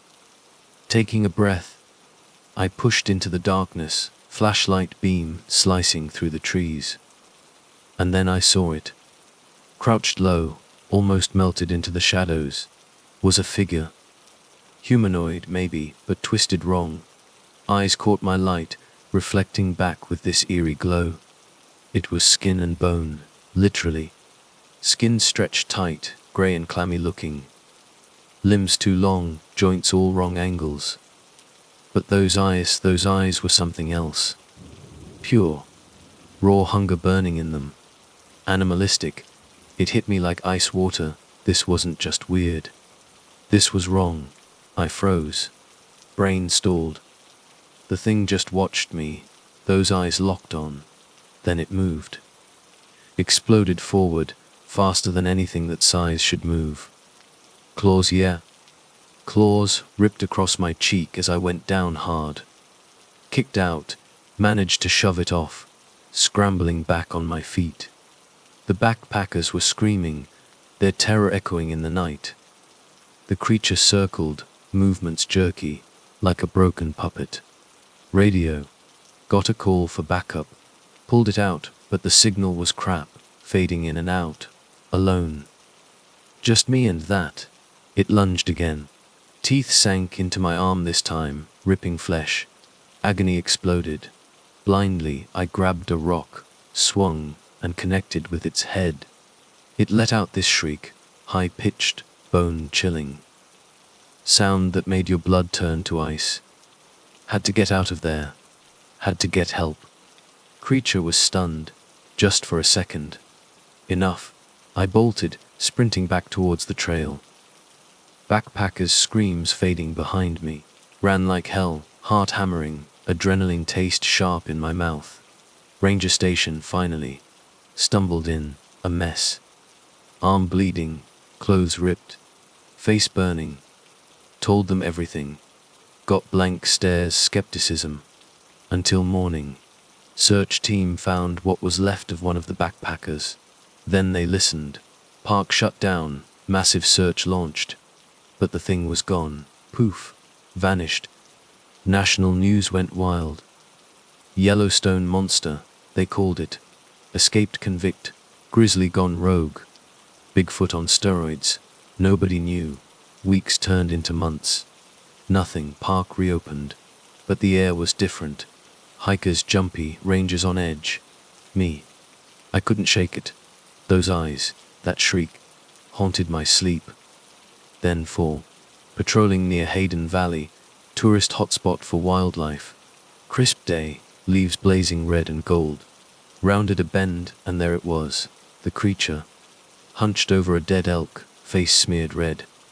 Heart slammed into my ribs. Radio. Reached for it. Toot slow me. Dropped the carcass, turned. Eyes met mine. This time, no hesitation. Charged. Claws out. Teeth bared. Gun. Fired. Shots ripped through the valley. Creature stumbled but kept coming. Hit me, slammed me down. We went down, rolling, fighting. Claws tearing. Got my hands around its throat, squeezed. Creature thrashed, inhuman strength. Teeth sank into my leg, white, hot pain. But I held on, gripped tighter. Its struggles weakened. Eyes glazed over. Then, nothing there, gasping, body screaming. Looked at it, lifeless. Next to me over. Nightmare done. News spread like wildfire. Park closed again, this time for investigation. Experts swarmed in, poking, prodding, origins. Inconclusive, mystery, darkness in Yellowstone's shadows. Took its toll. Hero they called me. But scars, physical and otherwise, stayed, resigned. Cabin in the woods. Solitude. Yellowstone, always home. But now, beauty tinged with something else. Haunted beauty. Forever linked to it. Years pass. Yellowstone monster. Fades to legend. But I don't forget. Scars are reminders. Horrors can hide in the prettiest places. Mountains beautiful, yeah.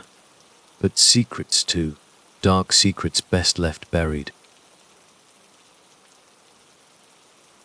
They call me Jake Ironwood now, but back then, in '95, I was still going by my given name. Never been a city guy, too much concrete, not enough sky.